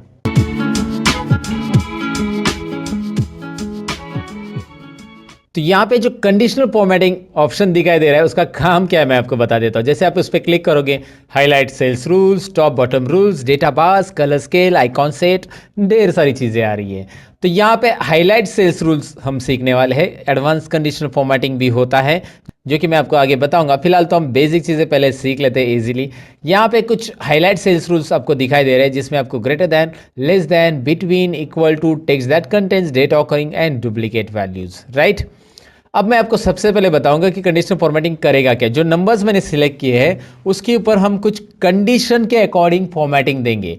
अब कंडीशन के अकॉर्डिंग फॉर्मेटिंग यानी हमें लेस देन 35 वाले नंबर हाईलाइट करने हैं। वो कौन से कलर में रहते हैं आपको स्कूल में? जब आपको 35 से कम मार्क्स मिलते हैं तो कौन से कलर में लिखते हैं टीचर? कौन से कलर में, ज़रा बताइए? रेड कलर में, एवरीबडी नोज दैट। तो लेस देन पे क्लिक कीजिए, और यहाँ पे लेस देन पे क्लिक करने के बाद एक छोटा सा नन्ना सा डायलॉग बॉक्स आ रहा है हमेशा की तरह। और इस डायलॉग बॉक्स में मैं क्या कर रहा हूँ, जो 38 दिख रहा है वहाँ पे मैंने 38 किया है, और 35 करने के बाद आप देख सकते हैं ऑटोमेटिकली 35 से जो भी कम है सब्जेक्ट 1, 2, 3 में, तीनों में भी 35 से जितने भी कम है वो रेड कलर में बैकग्राउंड के साथ वो हाईलाइट हो रहे। मुझे ये कलर नहीं चाहिए, तो मैं यहाँ पे कलर कस्टमाइज कर सकता हूँ। और करने के लिए बस आपको यहाँ पे कस्टमाइज करने के लिए बस आपको यहाँ पे कस्टम फॉर्मेट पे क्लिक करना होगा। नीचे दिखाई दे रहा है कस्टम फॉर्मेट ऑप्शन है, जैसे आप इस ड्रॉप डाउन पे क्लिक कर देते हो। कस्टम फॉर्मेट में हमें यहाँ पे फिल या फिर फॉन्ट जो कलर चाहिए वो चूज़ कर सकते हैं। मैं फॉन्ट कलर ही देना चाहता हूँ। फॉन्ट में मैंने रेड कलर दे दिया। देखिए फॉन्ट में कलर में यहाँ पे रेड कलर, और ओके कीजिए। अब ओके कीजिए, देखिए क्या हो रहा है, बस 35 के नीचे वाले जो है उसका फॉन्ट कलर रेड हो चुका है। आसान है ना, बहुत ही आसान है। अब मैं आपको बताऊँ कि 35 के ऊपर वाले देने हैं तो conditional formatting, highlight cells rule, और यहाँ पे हाईलाइट सेल्स रूल में ग्रेटर दैन में क्लिक करेंगे, ग्रेटर दैन 35। ग्रेटर दैन 35 को कौन सा कलर देना है आपके ऊपर है, ग्रीन देना है, रेड देना है, कस्टम फॉर्मेट में जाइए और यहाँ से आप ब्लू कलर देना चाहते हैं, जो भी है, जो देना है वो दे सकते हैं। लेकिन एक बात यहाँ पे ध्यान दीजिए, मैंने 35 अगर लिखा तो वो तो ब्लैक कलर में आ रहा है ना, 35 ब्लैक कलर में आ रहा है, बाकी सब तो अपने ऑटोमेटिक अपने अपने कलर में आ रहे हैं। तो यहाँ पे मैं करूँगा क्या, कंडीशनल फॉर्मेटिंग में और एक चीज़ है जो कि आपको यहाँ पे देखनी चाहिए, इक्वल टू है, बिटवीन भी है, वैसे इक्वल टू 35 देते पहले, इक्वल टू 35 कौन से कलर में रखना है आपको। चलिए मैं यहाँ पे कस्टम फॉर्मेट में हमेशा की तरह कलर दूसरा लेता हूँ, यहाँ पे मतलब इस तरह मैंने पर्पल ले लिया। जैसे आप मार्क्स चेंज करेंगे वहाँ पे कलर भी चेंज हो जाएगा दोस्तों। यहाँ पे आप देख सकते हैं मैंने इसके मार्क्स चेंज किए, वहाँ पे हो गया उसका पर्पल, यहाँ पे इसको मैंने पास कर दिया, यहाँ पे हो गया उसको ओके। सो गॉट इट, आपको समझ में आया ये कैसे हो रहा है। ओके अब मुझे यहाँ पे कोई बिटवीन मार्क्स हाईलाइट करने हैं, जैसे मुझे 150 टू 175 के बीच में हाईलाइट करने हैं, तो मैंने इसको सिलेक्ट किया, कंडीशनल फॉर्मेटिंग और बिटवीन पे क्लिक किया। सिंपल है, बिटवीन में 150 टू 170 मैंने दे दिया, तो मैंने दे दिया और जस्ट मैंने कोई भी कलर यहाँ पे सिलेक्ट कर लिया और ओके किया। दिखाई दे रहा है आपको 150 टू 175 के या जो भी आप फॉर्मेट दोगे उसके बीच में यहाँ पे नंबर हाईलाइट हो जाएंगे। कंडीशनल फॉर्मेटिंग में आगे है यहाँ पे टेक्स्ट दैट कंटेंट्स में हम पर्टिकुलर टेक्स्ट में हाईलाइट कर सकते हैं। जैसे मैं आपको एग्जांपल देता हूँ यहाँ पे, चलिए मैं अभी फिलहाल तो पास फेल डायरेक्टली लिख रहा हूँ, लेकिन इसका फॉर्मूला बनता है दोस्तों और वो तो हम सीखने वाले हैं ना आगे, तो बड़े रहेगा वीडियो के अंदर। इसका फॉर्मूला काफ़ी इंटरेस्टिंग है, ऑटोमेटिक पास फेल आने वाले हैं। फिलहाल तो मैंने पास फेल ऐसा अंदाज लिखा है कि ये पास है ये फेल है, ये मत देखिएगा कौन पास है कौन फेल है, मुझे बस यहाँ पे दिखाना है कि पास वाले जो है वो ग्रीन कलर में रहने चाहिए, फेल वाले जो है रेड कलर में।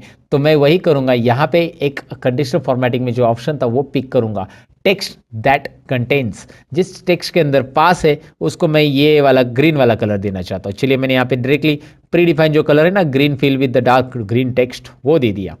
राइट, अब मैं क्या करता हूँ, कंडीशनल फॉर्मेटिंग दोबारा उसी को सिलेक्ट रख के आप एक ही सेल्स के ऊपर दो कंडीशंस भी दे सकते हैं, जो कि यहाँ पे मैं आपको दिखा रहा हूँ। फेल, यहाँ पे आपको फेल लिखना है और फेल के अंदर ये कलर देना है और ओके कीजिए। अब आप देख सकते हैं पास और फेल को कैसे कलर आ रहा है। मैंने एक टेम्पररी आपको बताया सोल्यूशन कैसे करना है।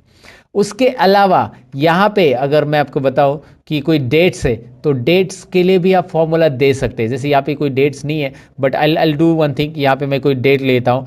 जैसे मैं यहाँ पे 22 दिसंबर को रिकॉर्ड कर रहा हूँ, तो मैं यहाँ पे सपोज 2 दिन पहले की डेट लेता हूँ और मैंने यहाँ पे 2 दिन पहले की डेट ले ली है और उसके बाद इस डेट को मैं ड्रैग करूँगा तो ये सीरियली डेट आ जाएगी। राइट, मैं इतनी डेट दिखा रहा हूँ बस यहाँ पे आपको ये समझाने के लिए। कंडीशनल फॉर्मेटिंग में हाईलाइट सेल्स रूल में डेट ऑकरिंग हमारा नेक्स्ट टॉपिक है।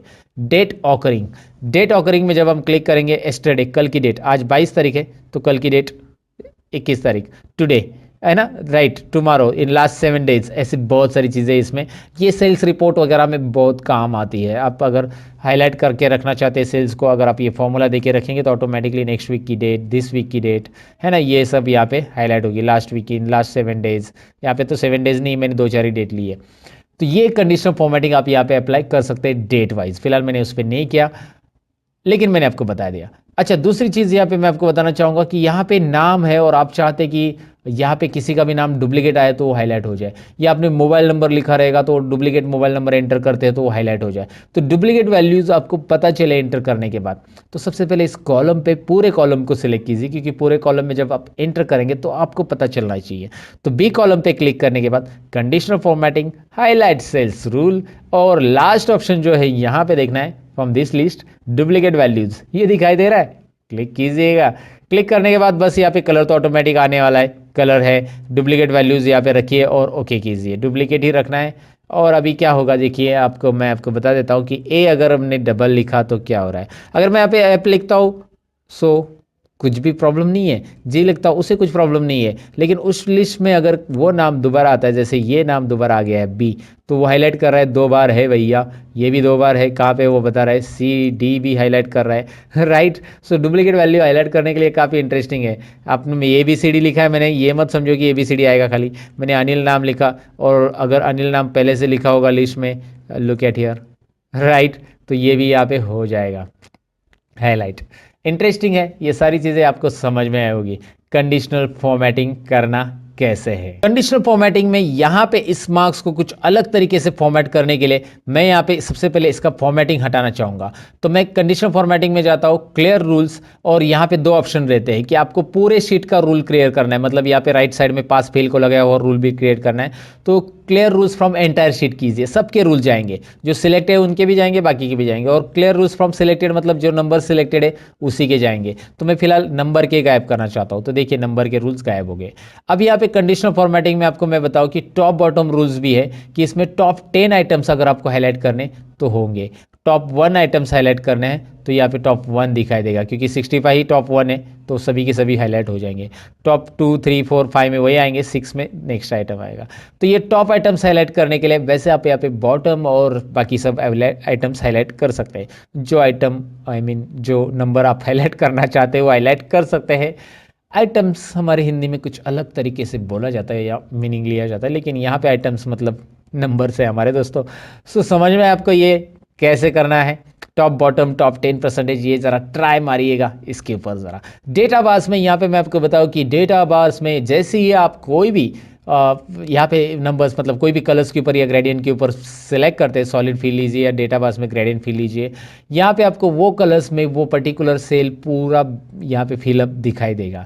मैं आपको दिखाता हूँ, यहाँ पे हाईएस्ट है इसलिए 65, अगर ये लोएस्ट हो गया तो देखिए ये 5 है ना, क्योंकि उसका परसेंटेज उतना है ना। अगर मैंने इसको 100 दिया तो 65 देखो कितना आ रहा है, 65 उतने ही परसेंटेज रेंज में भरा हुआ रहेगा। 50 रहेगा तो आधा, 100 फुल है तो 50 आधा आ जाएगा सेल में, आधा कलर आधा ये। तो आपको ये समझने में दिक्कत नहीं है कि डेटाबास यहाँ पे क्या बता रहा है। बहुत सिंपली आपको डेटा का प्रेजेंटेशन मिल रहा है कंडीशनल फॉर्मेटिंग के अंदर। डेटाबास के रूल्स क्लियर करने हैं या पूरे रूल्स क्लियर करने, तो clear rules from entire sheet, पूरे के पूरे रूल्स मैंने क्लियर कर दिए। अब डेटाबास के अलावा कलर स्केल भी है, पूरे कलर अलग अलग रेंज में आ जाएगा, मतलब 25 जो रेंज में रहेंगे वो रेंज में एक ही कलर मिलेगा आपको, 25, 21, 22, 23 के हो एक ही कलर। फिर अलग अलग रेंज में अलग अलग कलर स्केल मिलेंगे। वैसे ही आइकॉन सेट देखिए, ये काफ़ी इंटरेस्टिंग है। जो हाईएस्ट नंबर, ये आपने देखा होगा ना मोबाइल में, जैसे आपको नेटवर्क मिलता है, आपको नेटवर्क पूरा मिला तो 4 Kandi network, 3 Kandi network, 2 Kandi network, ऐसा हम बोलते हैं ना। सो यहाँ पे वैसे ये कुछ है, नेटवर्क में शो कर रही है या फिर इसे शो कीजिए या फिर इसे शो कीजिए। जो भी आपको प्रेजेंटेशन में अच्छा या अट्रैक्टिव लग रहा है ये आप दिखा सकते हैं। ये बस मीटिंग के लिए, प्रेजेंटेशन के लिए होगा, प्रिंटिंग के लिए वगैरह इसका यूज़ करने की ज़रूरत नहीं है। और ये डेटा में जब प्रेजेंट किया जाता है तभी इसका ज़्यादातर यूज़ किया जाता है। अब आपको लगा कि यार ये मैंने दिखा लेकिन मुझे यही दिखाना है, इसमें नंबर नहीं दिखाने, तो ये भी हम कर सकते हैं। नंबर गायब करने के लिए एक छोटी सी ट्रिक यहाँ पे बता देता हूँ, मैं आपको जल्दी बता देता हूँ। यहाँ पे नंबर फॉर्मेट दिखाई दे रहा है, उसके यहाँ पे क्लिक करना है नंबर फॉर्मेट पे। होम टैब में ये नंबर फॉर्मेट है, उसका जो ऑप्शंस आता है एक्स्ट्रा ऑप्शंस, यहाँ पे फॉर्मेट सेल्स आ जाएगा। इसे लाने के लिए आप Ctrl+1 भी बटन प्रेस कर सकते हैं कीबोर्ड से, Ctrl+1 ये उसकी शॉर्टकट की है। उसके बाद आपको यहाँ पे नीचे कस्टम पे क्लिक करना है दोस्तों, और कस्टम के अंदर यहाँ पे मैं क्या कर रहा हूँ, टाइप जो दिखाई दे रहा है ना, उसमें मैं सेमीकोलन टाइप करूँगा। बस क्या टाइप करना है, टाइप में सेमीकोलन टाइप करना है, ओके करना है। नंबर गायब, नंबर है वहाँ पे लेकिन वो नंबर डिस्प्ले नहीं होंगे क्योंकि हमने वहाँ पे कस्टम किया सेमीकोलन से। और यहाँ पे अगर आप 100 लिखते हो, now you will find out number है दिखाई दे रहा, आगे टोटल भी आ चुकी है, नंबर गायब नहीं है। 320 लिखते हो, देखो चार्ट पूरा चेंज हो जाएगा अलग अलग। सो आपको यहाँ पे ये समझ में आया कि वहाँ पे नंबर है लेकिन हमने उसे गायब किया है। कैसे गायब किया वो समझ में आया होगा आपको। मैं अंडू कर देता हूँ फिलहाल, इसे आप वहाँ पे वापिस जाके कस्टम में जनरल लिखेंगे तो आ जाएगा। तो ये नंबर फॉर्मेट कैसे करना है और किस तरह से कंडीशनल फॉर्मेटिंग अप्लाई करनी है आपको समझ में आया होगा। अब यहाँ पे कुछ चीज़ें और जानते हैं, जैसे कि यहाँ पे कंडीशनल फॉर्मेटिंग तो मैंने आपको बता दिया। यहाँ पे एक रो इंसर्ट करना है, कैसे करना है मैं आपको बताता हूँ। Ctrl+, ये डेटा एंट्री में याद रखिए कि आपको अगर कोई रो इंसर्ट करना है कोई भी सेल के अंदर तो आप इसे राइट क्लिक करके भी कर सकते हैं। राइट क्लिक इंसर्ट रो, देखिए रो कैसे इंसर्ट करना है, बहुत ही सिंपल है। कोई भी रो ऐड करना है, कॉलम ऐड करना है, सपोज सब्जेक्ट 4 यहाँ पे रह गया, कुछ भी चीज़ें आपको ऐड करनी नहीं, आपको यहाँ पे कॉन्टैक्ट नंबर ऐड करना था तो आपने यहाँ पे करना है राइट क्लिक और इंसर्ट। नया कॉलम ऐड करने के लिए राइट क्लिक इंसर्ट। ये शॉर्टकट की मैं बताता हूँ आपको, Ctrl+, देखिए आपको सिलेक्ट कौन सा कॉलम करना है, जिस कॉलम के पहले आपको कॉलम ऐड करना है उसी कॉलम को सिलेक्ट करना है और Ctrl+ उसके पहले आ जाएगा। अगर आपको ऐप के पहले कॉलम ऐड करना है Ctrl+, सिंपल है ना, उस कॉलम को सिलेक्ट करना है। अच्छा, आपने अगर सेल सिलेक्ट किया होगा और Ctrl+ किया होगा तो क्या होगा, ये डायलॉग बॉक्स आएगा, वो पूछेगा आपको कि सेल इंसर्ट करना है या कॉलम इंसर्ट करना है। फिलहाल तो मुझे एंटायर कॉलम इंसर्ट करना है, राइट। तो आपको यहाँ पे याद रखना है, अगर आपने कॉलम को सिलेक्ट किया है तो डायरेक्ट इंसर्ट होगा, और कॉलम को नहीं सिलेक्ट किया है, सेल को सिलेक्ट किया है, तो आपको ये डायलॉग बॉक्स मिलेगा, वो पूछेगा रो इंसर्ट करना है या कॉलम। तो मैंने रो किया तो और एक रो ऐड हो गया। तो आप ऐसे रो भी ऐड कर सकते हैं, कॉलम भी ऐड कर सकते हैं। और फिलहाल अगर मुझे इस रो को डिलीट करना है, जैसे मैंने इसे अंडू कर दिया अभी, लेकिन दोबारा कंट्रोल वाई करके रिडू किया, और मैं इसे डिलीट करना चाहता हूँ, तो मैं इसके ऊपर ऐसा क्लिक करूँगा, इस रो को सिलेक्ट करूँगा और कंट्रोल माइनस करूँगा तो ये पूरा डिलीट हो जाएगा। लेकिन मैंने सिलेक्ट नहीं किया है, कर्सर यहाँ पे कहीं पे भी है, कंट्रोल माइनस किया तो वो पूछेगा कि आपको रो डिलीट करना है या कॉलम डिलीट करना है। तो हम यहाँ पे एंटायर रो सिलेक्ट करेंगे और एंटायर रो सिलेक्ट करके ओके करेंगे। आपको दिखाई दे रहा है रो डिलीट हो गया।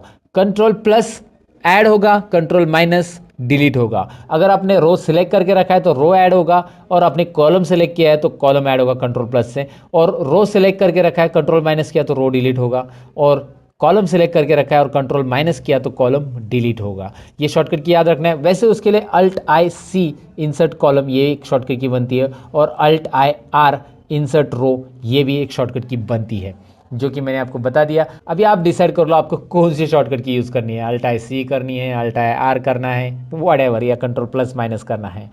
सो ये तो हमने देख लिया कि रो और कॉलम कैसे इंसर्ट करते हैं। कहीं पे भी आपको 2-4 कॉलम इंसर्ट करने हैं, आपको लगा कि यार यहाँ पे 5 कॉलम इंसर्ट करने, तो उसके आगे के 5 कॉलम सेलेक्ट कीजिए और कंट्रोल प्लस कीजिए, 5 कॉलम आपको मिलने वाले हैं ना। इंटरेस्टिंग। ये डेटा एंट्री के लिए याद रखिए दोस्तों, डेटा एंट्री में ये सारी चीज़ें यूज़ होती है। आपको उतने कॉलम सेलेक्ट करने हैं और कंट्रोल प्लस, उतने कॉलम ऐड होंगे, वो कॉलम आगे शिफ्ट हो जाएंगे। वैसे रो में भी है, आप इसमें 3 रो या 4 रो बीच में इंसर्ट करना चाहते हैं 2 नंबर के पहले, तो 2 से सिलेक्ट करना चालू कीजिए, 2 से सिलेक्ट 4 तक किया, control plus, control Z undo, right. तो यहाँ पे आपको ये सारी चीज़ें समझ में आए कि कंट्रोल प्लस माइनस से कैसे रो इंसर्ट होता है। मैंने दरअसल ये रो इंसर्ट क्यों किया है, मुझे यहाँ पे टाइटल देना है, तो यहाँ पे स्टूडेंट रिकॉर्ड करके ये टाइटल है, तो मैंने स्टूडेंट रिकॉर्ड लिखा है। अब मैं इसे सिलेक्ट करूँगा यहाँ से यहाँ तक, जो कि आपको दिख रहा है। क्यों यहाँ से यहाँ तक सिलेक्ट करूँगा, ए से लेकर एम तक इसलिए सिलेक्ट करना है क्योंकि एम तक मेरा डेटा है, और इतना ही सिलेक्ट करना है, ऐसा पूरा रो नहीं सिलेक्ट करना है। बहुत सारे लोग गलती करते हैं, पूरे रो को सिलेक्ट कर लेते हैं। आपको पूरा रो नहीं करना है, मुझे ए से एम तक, सेल तक, मतलब ये सिलेक्ट करना है। इससे करूँगा क्या मैं आगे, क्योंकि ये टाइटल मुझे सेंटर में चाहिए, तो मैं यहाँ पे एक ऑप्शन रहता है जो कि होम टैब में होता है, मर्ज एंड सेंटर, इसे यूज़ करूँगा। मर्ज एंड सेंटर, ये डेटा मर्ज एंड सेंटर हो जाएगा। मर्ज एंड सेंटर में आपको दिखाई दे रहा है ये डेटा सेंटर में आ चुका है। अब इसे फॉर्मेटिंग भी हम कर सकते हैं। चलिए सबसे पहले मैं इसको ऐसा सेलेक्ट कर लेता हूँ और सबको ऑल बॉर्डर्स कर देता हूँ। ऑल बॉर्डर्स यहाँ पे आपको मिल जाता है। देखिए बॉर्डर्स बहुत अलग अलग टाइप के हैं, मैंने ऑल बॉर्डर्स किया है फिलहाल, तो ऑल बॉर्डर्स में ये सेल दिखाई दे रहा है। ये ऑल बॉर्डर्स करना क्यों ज़रूरी होता है, अगर आप ऑल बॉर्डर नहीं करेंगे तो भी डेटा रहेगा, लेकिन जब आप कंट्रोल पी करोगे प्रिंटिंग के लिए, तो ये ध्यान में रखिए, मैंने ये बॉर्डर किया है उतना ही डेटा दिखाई दे रहा है, मतलब डेटा दिख रहा है और बॉर्डर के साथ दिख रहा है। अगर मैं बॉर्डर नहीं करता, मैं अंडू कर देता हूँ, control Z undo, control P, now look at here, data तो है लेकिन उसके लाइंस नहीं आ रही, क्योंकि ये जो लाइंस होती है ये ग्रिड लाइंस होती है दोस्तों, और ये ग्रिड लाइंस बस यहाँ पे कैलकुलेशंस के लिए आपको डिस्प्ले होगी। प्रिंटिंग के लिए आपको ऑल बॉर्डर्स यहाँ पे रखना चाहिए। वैसे प्रिंटिंग के टिप्स भी मैं इसी ट्यूटोरियल में बताने वाला हूँ। अब प्रिंटिंग में क्या टिप्स रहेंगे मैं आपको यहाँ पे सिंपली दिखा देता हूँ। यहाँ पे आप देखेंगे कि परसेंटेज तो कॉलम तक ही आ रहा है, आगे के 2 कॉलम आ ही नहीं रहे, रिजल्ट और ग्रेड, जो कि हमने अभी निकाला नहीं वैसे, लेकिन यहाँ पे आप देख सकते हैं कि रिजल्ट और ग्रेड ये कॉलम के बाहर जा रहे हैं, एक छोटी सी डॉटेड लाइन दिख रही है। जब आप कंट्रोल पी करोगे तो ये डॉटेड लाइन यहाँ पे अपेयर हो जाती है, और प्रीव्यू आपको पता चलता है कि इसके इधर लेफ्ट साइड के जितने कॉलम है वही आने वाले, ये दोनों नहीं आने वाले। तो इसको कैसे फिट करेंगे आगे है दोस्तों, बने रहिएगा। फिलहाल तो आपको यहाँ पे पता चला कि टाइटल कैसे ऐड किया मैंने, और इसको चाहिए तो आप फिल कलर दे सकते हैं, you can fill the colour like this, और या फिर आपको नहीं लगता है कि यार ये फिल कलर एक को क्यों दे दे, तो इसको सिलेक्ट कीजिए और यहाँ पे आपको स्टाइल्स ऑप्शन मिल रहा है, जहाँ से आप डिफरेंट स्टाइल्स अप्लाई कर सकते हैं सेल के ऊपर। डायरेक्टली यहाँ पे स्टाइल अप्लाई हो रहा है, आप डायरेक्ट जो चाहिए वो स्टाइल अप्लाई कीजिए। लेकिन मैं रिकमेंडेशन करूँगा कि स्टाइल वगैरह अप्लाई करने से आप इसे टेबल में कन्वर्ट कीजिए। टेबल में कन्वर्ट कैसे करना है, तो यहाँ पे स्टाइल्स तो आप अप्लाई कर सकते हैं, लेकिन मैं आपको बताऊं कि इस डेटा को, ये टाइटल छोड़ दो, ये तो हमारा मर्ज एंड सेंटर टाइटल है, इस डेटा को हम टेबल में कन्वर्ट कर सकते हैं। टेबल में कन्वर्ट करने के लिए यहाँ पे आपको दो ऑप्शंस रहते हैं, एक तो फॉर्मेट एज ए टेबल में से आप टेबल में कन्वर्ट कर सकते हैं, या फिर इंसर्ट में से यहाँ पे आता है टेबल ऑप्शंस। अब इस टेबल में कन्वर्ट करने के बेनिफिट होते हैं कि इस टेबल को नाम असाइन होता है, और यहाँ पे फॉर्मूला जो भी हम एक बार देंगे वो बार बार देने की जरूरत नहीं। मैं आपको दिखाता हूँ क्या होगा टेबल में कन्वर्ट करने का बेनिफिट।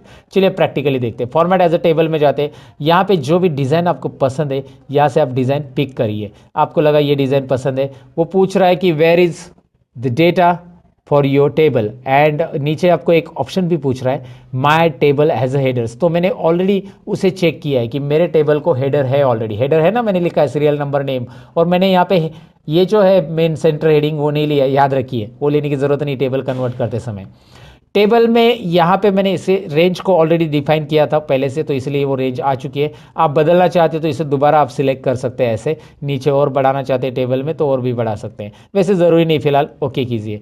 ये दिखाई दे रहा है आपको, ये टेबल में कन्वर्ट हो चुका है। अब ये टेबल का बेनिफिट देखिए, एक तो कलर स्टाइल फॉर्मेटिंग अप्लाई हो चुका, दूसरा है कि यहाँ पे आपको एक ड्रॉप डाउन मिल रहा है जो कि फिल्टर अप्लाई हो रहा है। ये क्या होता है, डेटा फिल्टर करने का काम करता है। कैसे मैं आपको दिखाऊंगा। फिलहाल तो आप यहाँ पे देखिए इसका बेनिफिट और क्या है। जैसे ही सपोज मैं यहाँ पे टोटल को हटा देता हूँ, डिलीट कर देता हूँ, राइट।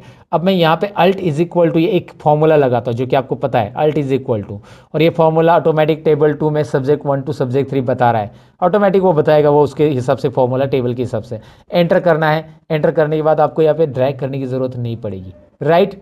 सिंपल है ना, ड्रैग करने की बिल्कुल ज़रूरत नहीं। अच्छा एक और चीज़, आप यहाँ पे 6 नंबर ऐड करोगे ना तो टेबल में ऑटोमेटिक ऐड हो जाएगा वो, और आगे के फॉर्मूलाज जो है ना वो आपको फिर से देने की ज़रूरत नहीं है। यहाँ पे पूरे फॉर्मूलाज ऑटोमेटिक आएंगे, बस आपको टाइप करने हैं उनके मार्क्स, नाम भी टाइप करना है। फिलहाल मैंने नाम नहीं लिया, लेकिन मैं यहाँ पे कुछ मार्क्स टाइप कर देता हूँ। जैसे यहाँ पे मार्क्स टाइप करा तो आगे उसके फॉर्मूलाज बनते आपको दिखाई दे रहा है। ये टेबल का बेनिफिट होता है, डेटा ऑटोमेटिकली, यहाँ पे फॉर्मूलाज वगैरह दोबारा देने की ज़रूरत नहीं है। इतना ही नहीं, टेबल के वैसे बहुत सारे बेनिफिट्स हैं।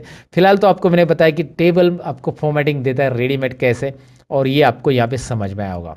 तो टेबल को अगर रिमूव करना है, बहुत सारे लोगों का ये सवाल भी रहता है कि टेबल मैंने अप्लाई किया, अभी मुझे नहीं चाहिए टेबल, ये फॉर्मेटिंग नहीं चाहिए, तो आप टेबल को रिमूव भी कर सकते हैं। इसके लिए आपको टेबल के लिए यहाँ पे एक टैब आता है, जब आप टेबल इंसर्ट करते हो तो एक डिज़ाइन टैब आता है।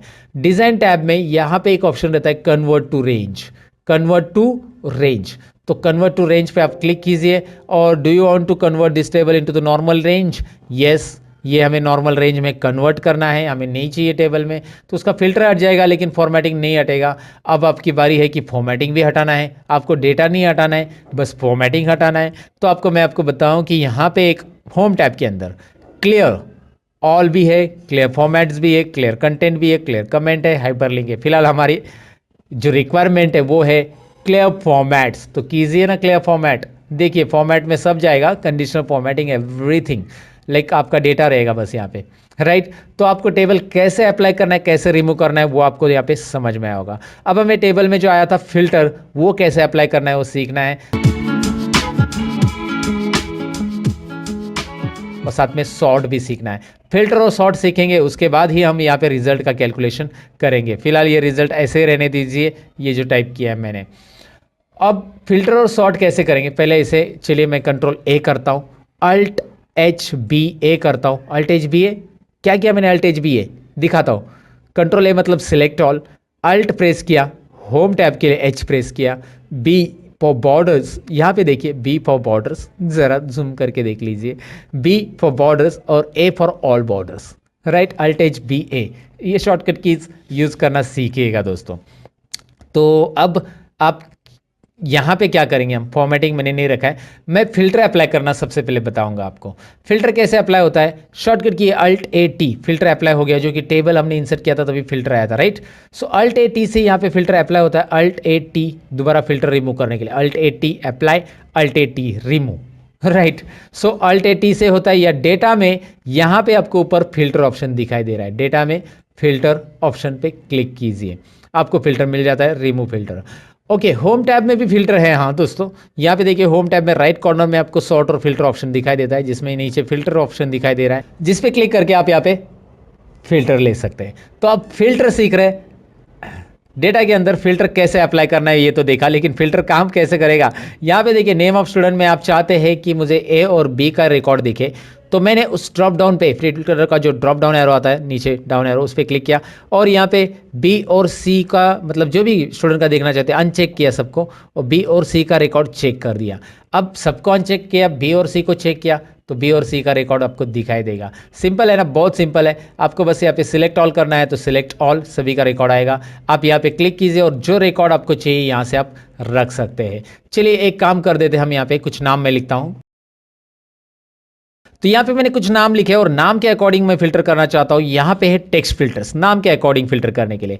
टेक्स्ट फिल्टर्स में क्या करना है आपको, देखिए इक्वल टू है, डज नॉट इक्वल टू है, बिगिंस विथ है, एंड्स विथ है, कंटेंट्स विथ है। तो इस फिल्टर को डिटेल में जान लेते हैं। चलिए सबसे पहले मैं इक्वल लेता हूँ। इक्वल लूंगा तो मैं यहाँ पे इक्वल टू में सबसे पहले मैं यहाँ पे नाम टाइप करूंगा अजय वर्मा। अजय वर्मा जो है वो यहाँ पे फिल्टर होके आएगा, मतलब अजय वर्मा ही रहेगा, बाकी सब गायब। यहाँ पे आपको ऑप्शन आएगा फिल्टर के अंदर clear filter from name of student, तो क्लियर कीजिए फिल्टर को।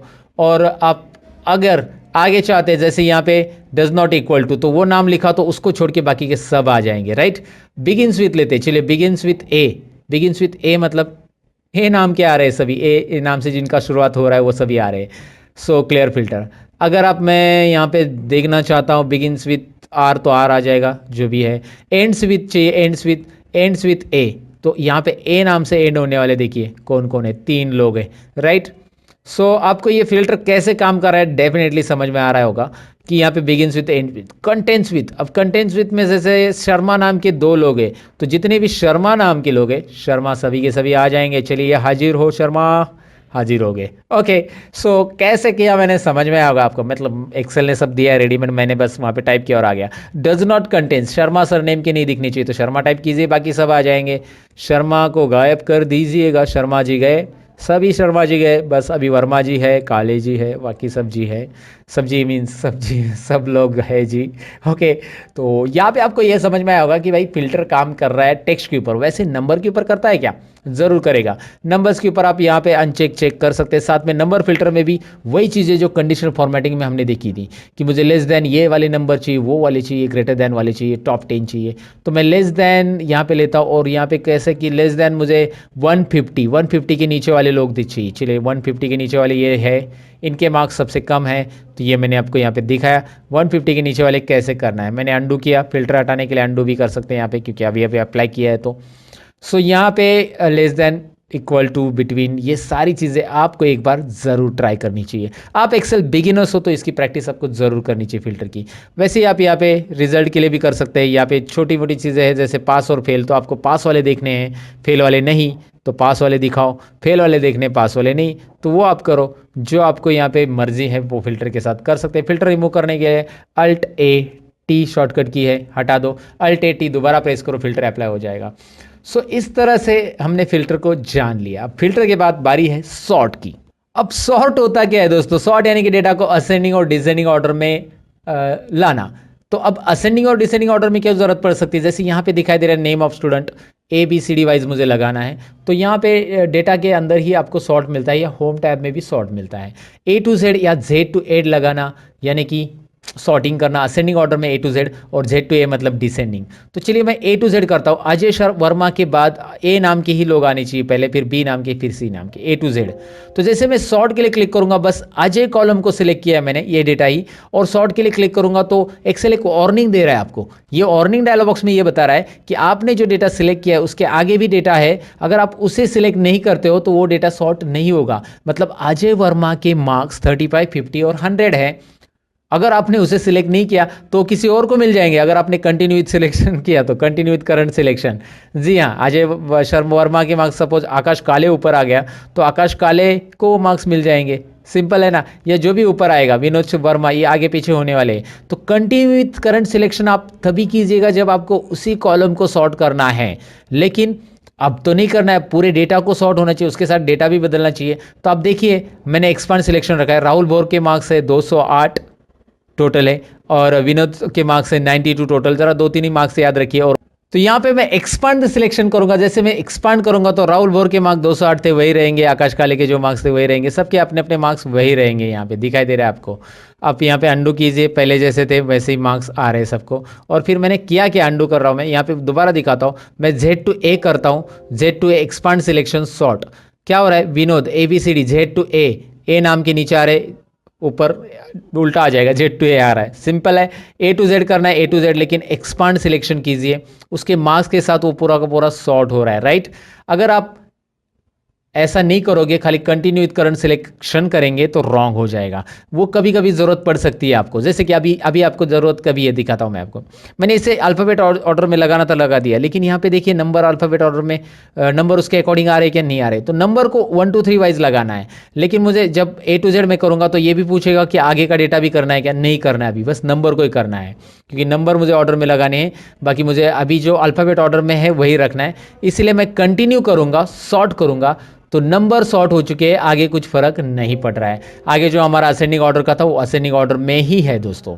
तो ये सिंपल चीज़ें, ये सिंपल बातें आपको समझ में आएगी सॉर्ट से रिलेटेड। सॉर्ट इतना ही नहीं, सॉर्ट में मैंने आपको अल्फ़ाबेट वाइज बताया, आप नंबर वाइज भी देख सकते हैं। मुझे टॉपर यहाँ पे निकालना है, जैसे राहुल भोर ये टॉपर है, तो ये ऊपर आना चाहिए 208 नंबर का। मैं क्या करूँगा, टॉपर ऊपर लाने के लिए मैं यहाँ पे Z to A, यानी कि largest to smallest number Z to A, तो Z to A लिया मैंने, और यहाँ पे मैं करूँगा एक्सपांड सिलेक्शन सॉर्ट। देखिए ये आप होम टैब से भी कर सकते हैं। होम टैब में यहाँ पे देखिए क्या आ रहा है, जैसे आप नंबर सेलेक्ट करें तो यहाँ पे largest to smallest, smallest to largest. अगर आप यहाँ पे टेक्स्ट सेलेक्ट करते हो ना, तो यहाँ पे एक्सेल ऑटोमेटिक बताएगा कि भाई A to Z और Z to A, राइट। यहाँ से भी कर सकते हैं। अब हमारी बारी है आगे का टॉपिक जानने की, वो है कस्टम सॉर्ट। ये भी काफ़ी इंटरेस्टिंग है कस्टम सॉर्ट दोस्तों। तो चलिए, सॉर्ट में असेंडिंग डिसेंडिंग तो हमने सीखा, लेकिन सॉर्ट में यहाँ पे एक और ऑप्शन रहता है, जैसे कि मैंने आपको होम टैब में दिखाया था, वो है सॉर्ट। यहाँ पे आप देख सकते हैं, आई मीन कस्टम सॉर्ट। यहाँ पे आप देख सकते हैं कस्टम सॉर्ट ऑप्शन है। अब इसे कैसे करेंगे, इसके लिए मैंने यहाँ पे एक और शीट 2 में डेटा लिया है, जो कि आपको दिखाई दे रहा है। अब मैं करूँगा क्या, यहाँ पे मैंने डिपार्टमेंट लिखा है, शॉर्ट में लिखा है डिपार्टमेंट, आप ऐसा पूरा भी लिख सकते हैं। चलिए मैंने लिख दिया। तो अब मुझे करना क्या है कि ये डिपार्टमेंट वाइज सॉर्ट करना है, यानी कि सेल्स और परचेस को अरेंज करना है ये डिसेंडिंग ऑर्डर में, यानी कि सेल्स ऊपर आना चाहिए और परचेस नीचे। डिसेंडिंग ऑर्डर में ऐसे होगा ना, क्योंकि पी पहले आता है अल्फ़ाबेट और एस बाद में आता है। और इसके डिसेंडिंग ऑर्डर में जो सेल्स के अंदर अलग अलग लोकेशंस है वो असेंडिंग में चाहिए, यानी कि यहाँ पे सेल्स का अहमदनगर जो है ये पहला आना चाहिए असेंडिंग ऑर्डर में, ए अल्फ़ाबेट से ये स्टार्ट हो रहा है, या सेल्स का फिर उसके बाद मुंबई बाद में आना चाहिए, और फिर सेल्स का नागपुर आना चाहिए। तो मतलब ये कॉलम चाहिए डिसेंडिंग ऑर्डर में, ये कॉलम चाहिए असेंडिंग ऑर्डर में, और ये सेल्स के अंदर असेंडिंग होगा। कैसे, मैं आपको दिखाऊंगा, रिजल्ट आप देखेंगे तो समझ में आएगा।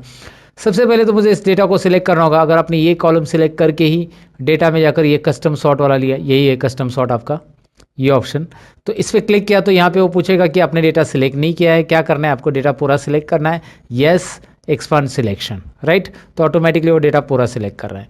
ऊपर से यहाँ पे देखिए इस डायलॉग बॉक्स में क्या है, my data has header already check है, दिखाई दे रहा है ना, ये तो चेक रहना ही चाहिए क्योंकि हमारे डेटा को हेडर ऑलरेडी है।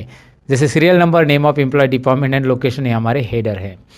उसके बाद उसने यहाँ पे कुछ add level, delete level, copy level और ऑप्शंस आपको दिए हैं। फिलहाल तो आपको और एक लेवल ऐड करनी है, लेकिन पहले इस लेवल को हम लोग यहाँ पे डिपार्टमेंट वाइज क्या करेंगे, उसको Z to A करेंगे।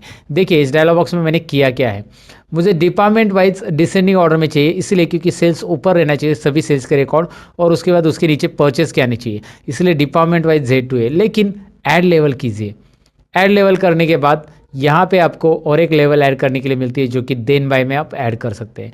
करना क्या है, इस देन बाय में आपको लोकेशन A to Z चाहिए। लोकेशन कैसा चाहिए, A to Z, मतलब पहले डिपार्टमेंट सॉर्ट होगा और उसके अंदर हर एक डिपार्टमेंट के लोकेशंस असेंडिंग ऑर्डर में आएंगे। कैसे, ज़रा रिजल्ट देखते हैं। ओके कीजिए। अब आपको दिख रहा है डिपार्टमेंट डिसेंडिंग ऑर्डर में सॉर्ट हो रहा है, सेल्स पहले आ चुका है और परचेस, लेकिन उस हर एक डिपार्टमेंट के ग्रुप में देखिए यहाँ पे उस डिपार्टमेंट के अंदर जितने भी लोकेशन आ रहे हैं वो असेंडिंग में है। जैसे अहमदनगर सबसे ऊपर आ रहा है, फिर मुंबई आ रहा है, फिर एन, है ना, अल्फ़ाबेट वाइज में। यहाँ पे भी देखिए परचेस में अहमदनगर, फिर पुणे और शिरूर, ए देन पी और यस अल्फ़ाबेट। तो ये इस ग्रुप के अंदर, परचेस ग्रुप के अंदर ये असेंडिंग ऑर्डर में आ चुका है। तो देन बाय क्या काम कर रहा है ये आपको यहाँ पे समझ में होगा। करना क्या है, देन बाय के लिए बस सबको सिलेक्ट करो, सॉर्ट करो, और यहाँ पे आपको मिल रहा है। नहीं चाहिए तो यहाँ से लेवल आप डिलीट कर सकते हैं, या फिर इसी का और कॉपी लेवल वगैरह, इसी का कॉपी आ जाएगा दूसरा लेवल, और फिर यहाँ पे कुछ और चेंज करना है तो आप कर सकते हैं। उसके अलावा यहाँ पे आपको एक और चीज़ है, जैसे कि यहाँ पे ये डेटा है, serial number, name of location वगैरह मैं इसे कॉपी कर लेता हूँ और नीचे रख देता हूँ थोड़ी देर के लिए, मतलब इस तरफ रखता हूँ। और मुझे इसे ऑर्डर में ये करना है, जैसे ये अल्फ़ाबेट ऑर्डर में लगाना है, तो इसमें अल्फ़ाबेट ऑर्डर में डिपार्टमेंट पहले कॉलम में, पहले इधर आ जाएगा पहले कॉलम के अंदर, और फिर सीरियल नंबर वगैरह लास्ट में चला जाएगा। कैसे मैं आपको दिखाता हूँ। ये हॉरिजॉन्टल डेटा सॉर्ट करने के लिए करना क्या है, सॉर्ट में दोबारा जाइए, ऑप्शंस में जाइए। ऑप्शंस में देखिए यहाँ पे ऑप्शन आ रहा है आपको सॉर्ट लेफ्ट टू राइट, और ऊपर केस सेंसिटिव भी है, मतलब अल्फ़ाबेट कैपिटल वाले पहले होंगे फिर स्मॉल वाले बाद में आएंगे, केस सेंसिटिव रखेंगे तो वो आपके ऊपर है, केस सेंसिटिव रखना है नहीं रखना है। सॉर्ट करते हैं लेफ्ट टू राइट और उसके बाद ओके करते हैं। यहाँ पे मैंने कॉलम रो ही नहीं सिलेक्ट किया, रो नंबर 9 में डेटा है या 10 में डेटा है हमारा, रो नंबर 10 में डेटा है, यहाँ पे रो सिलेक्ट करना पड़ेगा हमें A to Z। 10 में A to Z हो रहा है, डिपार्टमेंट, लोकेशन, नेम ऑफ सिर दिखाई दे रहा है आपको। तो आपको हॉरिजॉन्टल डेटा सॉर्ट करना है तो आपको कस्टम सॉर्ट के अंदर यहाँ पे ऑप्शंस दिया गया है, राइट। और कैपिटल स्मॉल, पहले कैपिटल वाले चाहिए सब, तो कैपिटल स्मॉल का भी यहाँ पे केस सिलेक्ट कर सकते हैं। केस सेंसिटिव भी सॉर्ट यहाँ पे होता है दोस्तों। तो आपको सॉर्ट यहाँ पे डेफिनेटली समझ में होगा सॉर्ट कैसे करना है, सॉर्ट में असेंडिंग, डिसेंडिंग और कस्टम सॉर्ट होता क्या है, सारी चीज़ें मैंने यहाँ पे एक्सप्लेन की है। अब हम आते हैं शीट 1 में, जहाँ पे हमारा कुछ चीज़ें बाकी है, जैसे कि यहाँ पे रिजल्ट और ग्रेड कैलकुलेट करना है। तो अब ईप फॉर्मूला हम सीखने वाले हैं। ईप किस तरह से रिजल्ट के लिए काम करता है और ईप फॉर्मूला कैसे काम करता है ओवरऑल एक्सेल में, आज इस टॉपिक में आपको क्लियर हो जाएगा। चलिए ईप सेक्शन में करते क्या है। सबसे पहले तो यहाँ पे हम ट्रैक करेंगे कि हमारे पास सब्जेक्ट कितने हैं, सब्जेक्ट 1, सब्जेक्ट 2, सब्जेक्ट 3। तीनों सब्जेक्ट में अगर किसी भी एक सब्जेक्ट में, तीनों में से किसी भी एक सब्जेक्ट में अगर वो 35 से कम है तो वो स्टूडेंट फेल हो जाएगा। ये हमारा क्राइटेरिया क्या है, ध्यान से देखिए। हमारी कंडीशन ऐसी है कि सब्जेक्ट 1 में या सब्जेक्ट 2 में या सब्जेक्ट 3 में कहीं पे भी वो फेल है तो स्टूडेंट फेल है। अगर तीनों सब्जेक्ट में उनको 35 से ज़्यादा है, जैसे यहाँ पे आपको सब्जेक्ट 1 में दिख रहा है 35 से ज़्यादा है, सब्जेक्ट 2 में भी है और 3 में भी है, तो तीनों में भी 35 और 35 से ज़्यादा है तो वो पास है। ये हमारा रिजल्ट के लिए कंडीशन है। अच्छा एक काम कीजिए, मैं छोटा सा ईप पहले समझा देता हूँ। ईप में कौन कौन सी चीज़ें आने वाली वो देखिए। ईप फॉर्मूला तो हमें सीखना है। ईप के अंदर हम एंड कैसे यूज़ करना है, ईप का एंड के साथ कैसे यूज़ होगा, और ईप का और के साथ कैसे यूज़ होगा, और ईप यानी नेक्स्ट ईप कैसे यूज़ होगा, ये भी हम सीखने वाले। ईप के अंदर ईप, मल्टीपल ईप हम बोल सकते हैं उसको। तो ये चारों भी फॉर्मूलेज हम सीखने वाले। सबसे पहले ईप कैसे काम करता है वो देखते हैं। यहाँ पे स्कॉलरशिप की एग्जाम आप दे रहे हो और जहाँ पे आपको मार्क्स चाहिए पासिंग के लिए 35 100 में से, राइट। तो एक ही सब्जेक्ट है स्कॉलरशिप का, तो यहाँ पे सब्जेक्ट का मैं नाम ले लेता हूँ स्कॉलरशिप, कुछ भी है नाम यहाँ पे ले लो आप, और उसमें आप एग्जाम दे रहे हो 100 मार्क्स का, 35 पासिंग है और आपको मिले 46। कितने मार्क्स मिले आपको? 46। तो ये आपको मार्क्स मिले हुए स्कॉलरशिप के लिए, राइट। अब आपको करना क्या है, मेरा फॉर्मूला क्या रहेगा, मैं यहाँ पे ज़रा कॉलम की साइज़ बढ़ा देता हूँ। मेरा फॉर्मूला इसके लिए रहेगा 46 के लिए। तो ये पास है कि नहीं है, ये स्टूडेंट जो भी 46 मिला है यहाँ पे लिख के आना चाहिए आगे के सेल में। तो मैं डायरेक्टली पास टाइप कर सकता हूँ, लेकिन ईप फॉर्मूला में कैसे होगा देखिए। ईप लेने के बाद ईप एक आपको यहाँ पे डिस्क्रिप्शन में दिखाई दे रहा है, यहाँ पे मैं आपको पढ़ के भी दिखाता हूँ। Checks whether a condition is met and returns one value if true and another value if false. तो ईप यहाँ पे मैंने सिलेक्ट किया है। अगर आपकी कंडीशन मिलती है तो पहला आंसर जो होगा कंडीशन के अकॉर्डिंग ट्रू रहेगा, और नहीं तो दूसरा आंसर फॉल्स। अगर कंडीशन नहीं मिल रही तो वो आंसर हम दूसरा देंगे। तो ईप आपको 2 आंसर अलाउ करता है। चलिए ईप और टैब बटन प्रेस कीजिए। यहाँ पे देखिए पहले पूछ रहा है वो कंडीशन यानी लॉजिक टेस्ट, आप टेस्ट दीजिए। फिर उसके बाद वो टेस्ट में मतलब जो भी लॉजिक टेस्ट आपने दिए वो ट्रू है तो पहला आंसर दिखाइए, नहीं तो दूसरा आंसर। तो करना क्या है देखिए, मेरा टेस्ट क्या है, यहाँ पे मैं सिलेक्ट कर रहा हूँ किसको, I2 को, I12 को, सॉरी I12 में है 46। If I12 cell is greater than equal to 35, मतलब 35 और उससे ज़्यादा है तो I12 सेल में 35 और उससे ज़्यादा है तो ये हमारी कंडीशन है। कंडीशन देते समय आप ये ऑपरेटर्स यूज़ कर सकते हैं, greater than equal to, less than equal to वगैरह। अगर ज़्यादा है तो क्या होगा, कोमा, पहला आंसर ये रहेगा पास। देखो डबल इन्वर्टेड कोमा में आपको लिखना है। ईप के अंदर जो भी टेक्स्ट आप लिखते हो वो डबल इन्वर्टेड कोमा में आ जाएगा। कोमा देके अगर आप कोमा देते हो ना तो नीचे देखो क्या हो रहा है, वैल्यू फॉल्स बोल्ड हो रहा है। ध्यान से देखिए मैं क्या कर रहा हूँ, पहला मैंने लॉजिक टेस्ट दिया, कोमा किया, कोमा करने के बाद आप जैसे कोमा करोगे नीचे बोल्ड में दिख रहा है आपको वैल्यू ऑफ ट्रू। अभी वैल्यू ऑफ ट्रू वाला डालो आप, आपकी कंडीशन आपने डाल दी। अगर ये कंडीशन सेटिस्फाई है, 35 से ज़्यादा मार्क्स है तो क्या लिख के आना चाहिए, वैल्यू ऑफ ट्रू का मतलब होता है कोमा। अगर 35 से कम है तो क्या लिखना चाहिए आपको, वैल्यू फॉल्स। अगर 35 से कम नहीं है, वो एक्सप्रेशन गलत है आपने जो दिया हुआ, 35 से कम है सॉरी, तो आपको मिलेगा यहाँ पे फेल स्टूडेंट, आपको यहाँ पे लिख के आना चाहिए फेल। तो आपको डबल इन्वर्टेड कोमा में ये लिखना है, डबल इन्वर्टेड कोमा नहीं बोलना है दोस्तों, डबल इन्वर्टेड कोमा, राइट। तो यहाँ पे मैंने दे दिया और यहाँ पे एंटर बटन प्रेस करना है। यहाँ पे भूलना नहीं है कि मैंने टाइप कैसे किया, ज़रा ध्यान से देखेंगे अभी क्या हो रहा है, ये पास हो रहा है। और यहाँ पे 34 करके देखिए फेल। ऑफकोर्स 35 के लिए पास होगा क्योंकि ग्रेटर देन इक्वल टू रखा है मैंने 35 को इंक्लूड करके। 35 है फिर भी पास है, 35 से ज़्यादा है फिर भी पास है, 35 से कम जाते हैं 31 32 कुछ भी डालो फेल आ जाएगा। तो इफ कंडीशन यहाँ पे आपको काम कैसे कर रहा है समझ में आएगा, एक सेल के अंदर, एक ही सेल के लिए मैंने दिया। तो इफ इस तरह से देते हैं दोस्तों, इफ कंडीशन आपको 2 आंसर अलाउ करता है। अगर आपकी कंडीशन सही है यहाँ पे दी हुई तो पहला आंसर रिटर्न करेगा, नहीं तो अगर कंडीशन नहीं मिल रही है, 35 से कम है यहाँ पे और 35 से ज़्यादा अगर है तो पास, ज़्यादा नहीं है तो फेल, राइट। कंडीशन नहीं मिल रही है तो फेल, वैल्यू फॉल्स। तो इस तरह से मैंने आपको बताया कि यहाँ पे कैसे हम ई फॉर्मूला अप्लाई कर सकते हैं, डेफिनेटली आपको समझा होगा ये।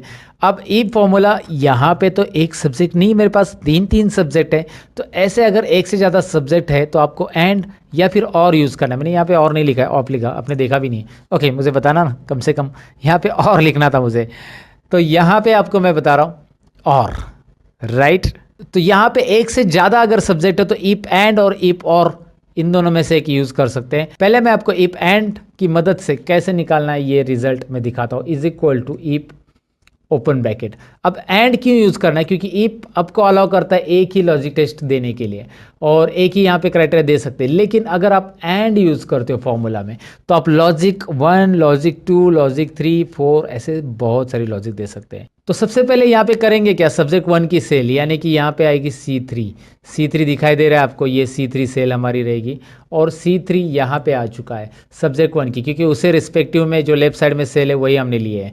दिखाई दे रहा है आपको C3 यहाँ पे आ चुका है। If C3 is greater than equal to 35, greater than equal to क्यों, क्योंकि हमें कंडीशन देना है एंड की तरह। मैं आपको समझाता हूँ एंड यूज़ करने के बाद आपको ग्रेटर देन इक्वल टू ही क्यों लेना है, क्योंकि हम चेक करेंगे कि तीनों सब्जेक्ट में पास है तो ही पास देंगे, राइट।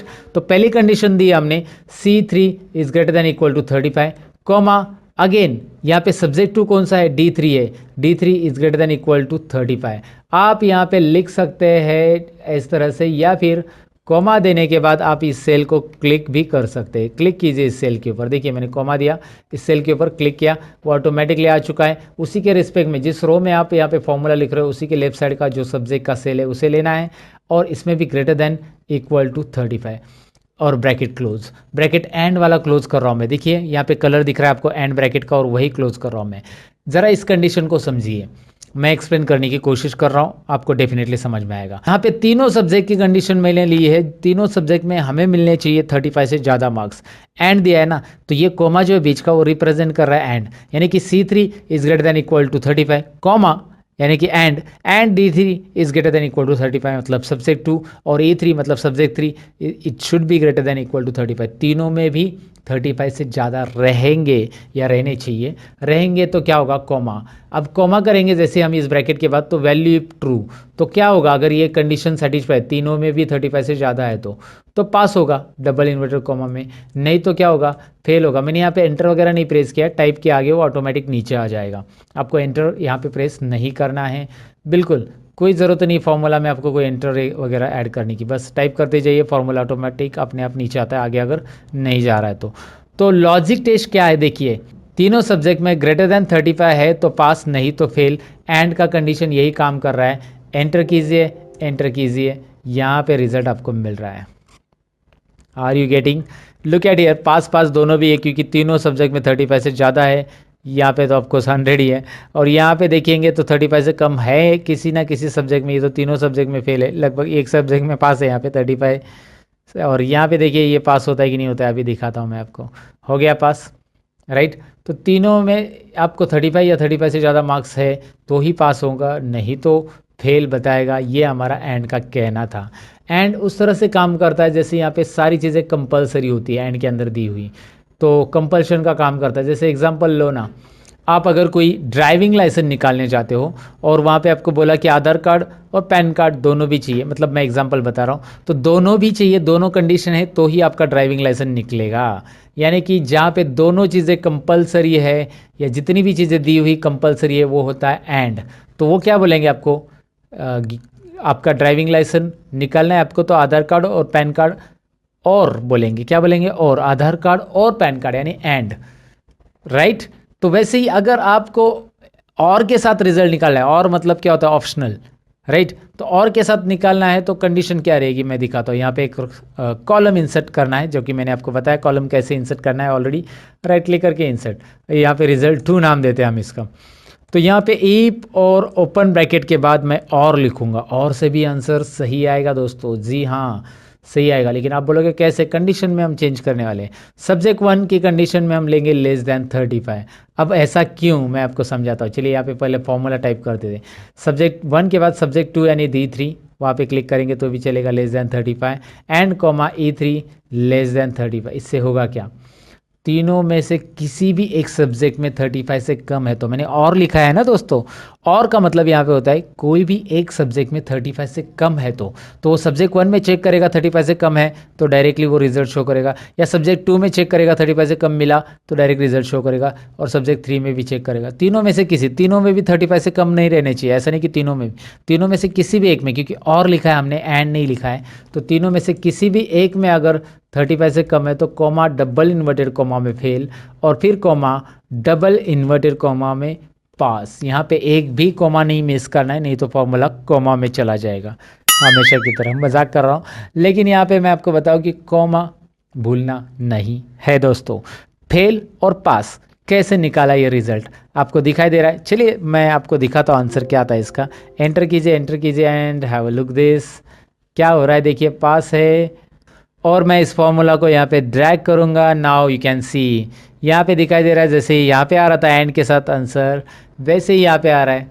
गॉट इट, कोई डिफ़िकल्टी नहीं है दोस्तों, इसे निकालने में कोई प्रॉब्लम नहीं आएगा। आप इस फॉर्मूला को ज़रा ध्यान से समझने की कोशिश कीजिए, रट्टा मत मारिएगा, रट्टा मारने से कुछ मतलब नहीं होता है। एंड क्या काम करता है, और वैसे काम करता है जैसे आप एक वोटिंग कार्ड निकालने गए और वहाँ पे बोला कि यार आपके पास आधार कार्ड है, वो बोला, आपने बोला नहीं। आपके पास पैन कार्ड है, तो चलो लाओ पैन कार्ड से बना देते हैं, आपने बोला है तो पैन कार्ड से भी बनेगा, या आधार कार्ड, दोनों में से एक है। मतलब सभी चीज़ें कंपलसरी नहीं है, ऑप्शनल है। आधार कार्ड नहीं है तो पैन कार्ड दिखाओ, पैन कार्ड नहीं तो राशन कार्ड दिखाओ, ऐसे आपको बोला गया है। तो यहाँ पे ऑप्शनल चीज़ें आती है, तो यहाँ पे वही मैंने किया कि C3 में जाकर वो चेक करेगा 35 से कम है क्या, है तो डायरेक्ट फेल बताएगा, आगे की कंडीशन उसे चेक करने की ज़रूरत नहीं है, क्योंकि ये और है दोस्तों। और D3 में चेक करेगा 35 से कम है क्या, है तो डायरेक्टली फेल बताएगा, नहीं तो फिर E3 में चेक करेगा, E3 में 35 से कम है तो तो फेल बताएगा, तीनों में भी नहीं है तो डायरेक्टली क्या बताएगा, वो पास बताने वाला है, क्योंकि ये सेटिस्फाई नहीं हो रहा है, राइट। तो इस तरह से इफ एंड और इफ और इफ काम करता है। बस अभी इफ में एक और चीज़ सीखना है जिससे हम ग्रेड निकालने वाले हैं, यानी कि नेक्स्ट इफ। अब नेक्स्ट इफ कैसे होगा, इफ विद इन इफ के अंदर इफ, हम इफ के अंदर इफ, हम इफ के अंदर इफ, बहुत सारे इफ लेने वाले हैं। वैसे हम कितने इफ लिख सकते हैं, वैसे 100 इफ भी लिखेंगे तो भी चलेगा, लेकिन मैं आपको बताऊँ कि एक्सेल 2019 के अंदर नया फॉर्मूला आया है। इफ को बार बार लिखने से अच्छा आप एक ही बार लिखिए, उसका नाम है इफ्स, और उसके लिए वीडियोस मैंने बनाए थे एक्सेल 2019 में, कौन से नए फॉर्मूलाज, उसका लिंक डिस्क्रिप्शन में, अगर आप इंटरेस्टेड हो तो ज़रूर वीडियो देख लेना दोस्तों। फिलहाल तो मैं आपको बताऊं कि यहाँ पे इज इक्वल टू करना है और आपको इफ टाइप करना है। इफ टाइप करने के बाद सबसे पहला कंडीशन, हम कोई भी एक रिजल्ट लीजिए, ये रिजल्ट ले लेते। If result is equal to fail, अगर रिजल्ट में फेल है तो ग्रेड में भी फेल आएगा, ग्रेड में पास नहीं आएगा। If result is equal to fail then result अगर फेल है तो ग्रेड भी फेल है, ये समझ लेना। पहली कंडीशन हमने दे दी कि रिजल्ट फेल है तो ग्रेड फेल है। अगर रिजल्ट फेल नहीं है तो पास ट्रैक करने की ज़रूरत नहीं, ऑटोमेटिक फेल नहीं है तो कॉमा कीजिए, यानी कि यहाँ पे आपके पास इफ में 2 आंसर रहते हैं, फेल है तो फेल, फेल नहीं है तो क्या आंसर आएगा, फेल नहीं है तो if open bracket, if open bracket के अंदर लॉजिक टेस्ट देंगे हम इस ग्रेड के लिए। यानी कि ग्रेड कैसा रहता है हमारा, मैं आपको बताता हूँ। इस सेल के अंदर K3 के अंदर 75 से ज़्यादा है तो यहाँ पे मैंने ग्रेटर देन साइन ले लिखा, ग्रेटर देन इक्वल टू 75। अगर 75 से ज़्यादा है तो A प्लस ग्रेड हम देंगे यहाँ पे A प्लस। मैंने कौन सा ग्रेड लिखा है देखिए A प्लस, और ये इन्वर्टेड कोमा में रहेगा इस तरह से। ध्यान से देखिए यहाँ पे कर क्या रहा हूँ मैं, अगर फेल है तो फेल होगा, नहीं तो फेल नहीं है तो K3 में चेक करेंगे कितने मार्क्स है। K3 में चेक करना है यहाँ पे 75 और उससे ज़्यादा है तो greater than equal to 75, then A plus grade आने वाला है। अब यहाँ पे एक बात याद रखिए कि मैंने डिसेंडिंग ऑर्डर ग्रेड लिया है, यानी कि सबसे हाईएस्ट ग्रेड पहले लिया है और यही करना है आपको ग्रेड के फॉर्मूला में। तो ग्रेड के फॉर्मूला में क्या करना है, पहले 75 चेक कीजिए, अगर 75 से ज़्यादा नहीं है तो अब कोमा दीजिए, कोमा देने के बाद दोबारा ईप आएगा, ईप ओपन ब्रैकेट, और हम K3 को दोबारा सिलेक्ट करेंगे, K3 greater than equal to, इस बार हम 60 चेक करेंगे, 60 है तो कौन सा ग्रेड देंगे, देखिए ध्यान से 60 है तो यहाँ पे हम A ग्रेड देंगे, लेकिन हमने एक ही आंसर दिया है वैल्यू इफ ट्रू वाला, वैल्यू इफ फॉल्स वाला आंसर हम यहाँ पे देंगे, दूसरा ईप लेंगे, वैल्यू इफ फॉल्स की जगह हम दूसरा ईप लेंगे और यहाँ पे हम क्या लिखेंगे देखिए फिर से लॉजिक टेस्ट K3, मतलब एक ईप के अंदर दूसरा ईप कैसे मैं कर रहा हूँ देखिए, K3 is greater than equal to 50, अगर 50 या 45 लेते हैं, 45 से ज़्यादा है तो C ग्रेड।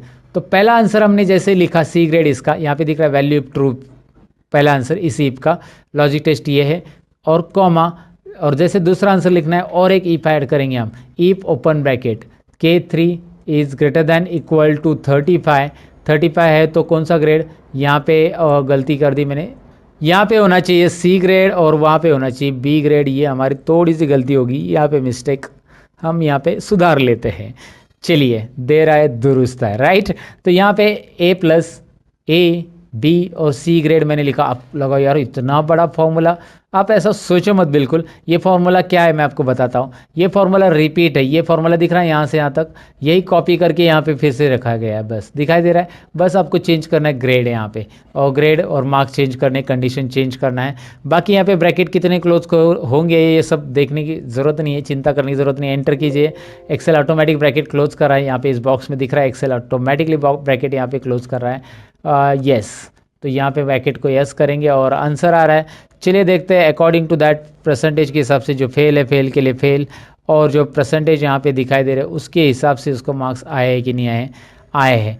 इसे हम नेक्स्ट टिप बोलते हैं दोस्तों। इसकी ज़रा प्रैक्टिस आपको करनी ज़रूरी है, और जितनी रिपीट आप इसके प्रैक्टिस करोगे उतना ईप आप डीपली समझते जाओगे कि ईप के अंदर लॉजिक टेस्ट होता क्या है, पहला आंसर क्या होता है, दूसरा आंसर क्या होता है, नेक्स्ट टिप लिया कैसे गया है, यहाँ पे क्यों लिया गया है, ये सारी चीज़ें आपको समझ में आएगी। तो ज़रूर ईप का एक बार प्रैक्टिस कीजिए। हमारा ग्रेड तक हमारा हो गया है। अब नेक्स्ट पॉइंट की तरफ बढ़ते हैं।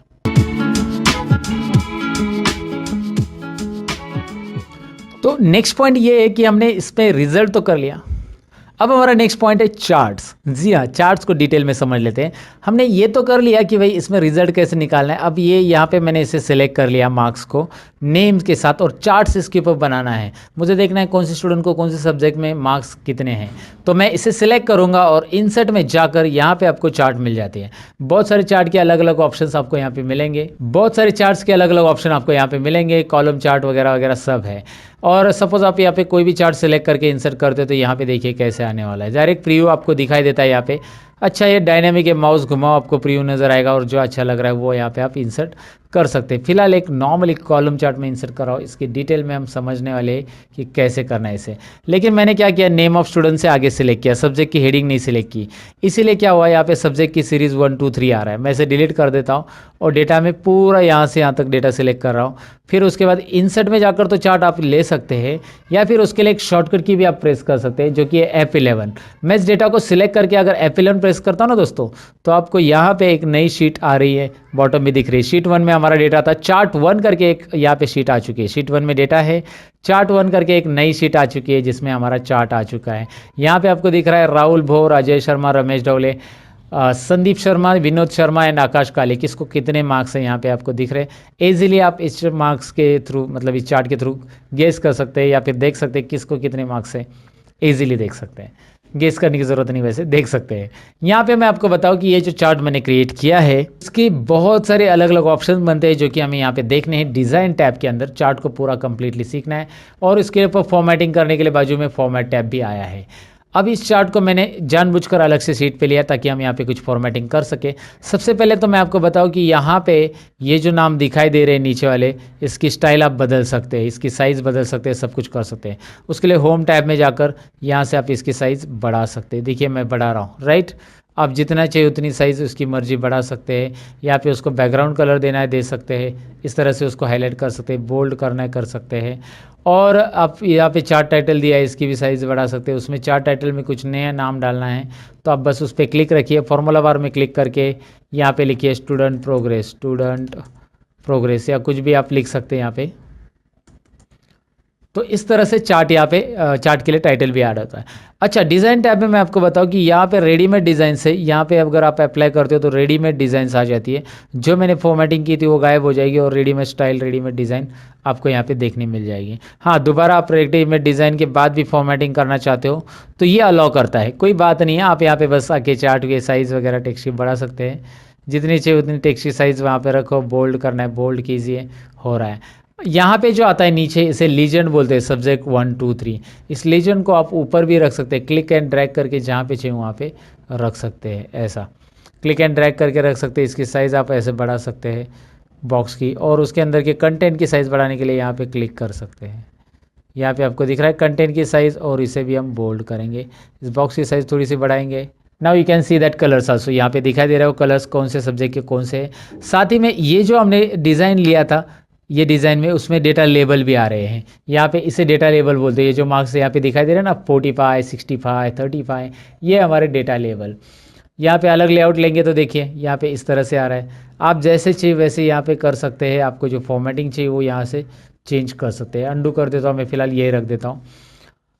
यहाँ पे चेंज कलर ऑप्शन भी दिया है, कलर्स चेंज होंगे अगर आप मूव करते हो, जैसे जो चाहिए वो कलर्स में आप यहाँ पे चार्ट देख पाएंगे, राइट। उसके अलावा यहाँ पे क्विक लेआउट ऑप्शन दिया गया है। क्विक लेआउट में क्या है देखिए, क्विक लेआउट में जैसे आप माउस पॉइंटर घुमाते हो वैसे अलग अलग डिज़ाइंस, अलग अलग लेआउट्स आपके सामने यहाँ पे प्रेजेंट होंगे, और आपको जो पसंद है वो आप यहाँ पे ले सकते हैं। जो प्रेजेंटेटिव लग रहा है, यहाँ पे टेबल के साथ आ रहा है, नीचे टेबल भी आ रहा है, दिखाई दे रहा है आपको। सो व्हाटएवर, लाइक आपको जो पसंद है यहाँ से आप सिलेक्ट कर सकते हैं। नहीं है तो पहले वाला रहने दीजिएगा। तो यहाँ पे आ गया add chart element axis. Axis में हॉरिजॉन्टल एक्सिस तो है, जैसे कि राहुल बो राजेश ये सब दिखाई दे रहा है आपको नाम, लेकिन वर्टिकल नहीं है। वर्टिकल में देखिए अभी ऐड हो गया, दिख रहा है ना, ये 0 20 कितने मार्क्स है वो देखने के लिए। वर्टिकल एक्सिस की ज़रूरत है नहीं है, वो यहाँ से आप हाइड और शो कर सकते हैं। अच्छा, हमने वैसे भी लेबल दिए हैं यहाँ पे, तो लेबल दिए है तो उसको वर्टिकल एक्सिस रखना है नहीं रखना है, यहाँ से आप हाइड भी करेंगे तो भी चलेगा। एक्सिस टाइटल देखिए, एक्सिस टाइटल में आपको यहाँ पे दिख रहा है प्राइमरी, हॉरिजॉन्टल और वर्टिकल दोनों टाइटल आ रहे हैं। जैसे मैं क्लिक कर रहा हूँ वर्टिकल के लिए तो यहाँ पे आ रहा है टाइटल। इसमें क्या करना है, मार्क्स आपको फॉर्मूला बार में लिखना है, एंटर कर देना है, और इसकी साइज़ बढ़ानी है तो आप यहाँ से बढ़ा सकते हैं इस तरह से। इंटरेस्टिंग है ना, ओके, बहुत ही इंटरेस्टिंग है, कोई डिफ़िकल्टी नहीं है। यहाँ पे बस डिज़ाइन टैब में जाना है और बस क्लिक करना है, कोई फार्मूला वगैरह तो देना है ही नहीं है। चार्ट का टाइटल चाहिए नहीं चाहिए, नन, देखिए टाइटल गायब हो गया। सेंटर में चाहिए या फिर आप वो चार्ट चाहिए, वो आपके ऊपर है।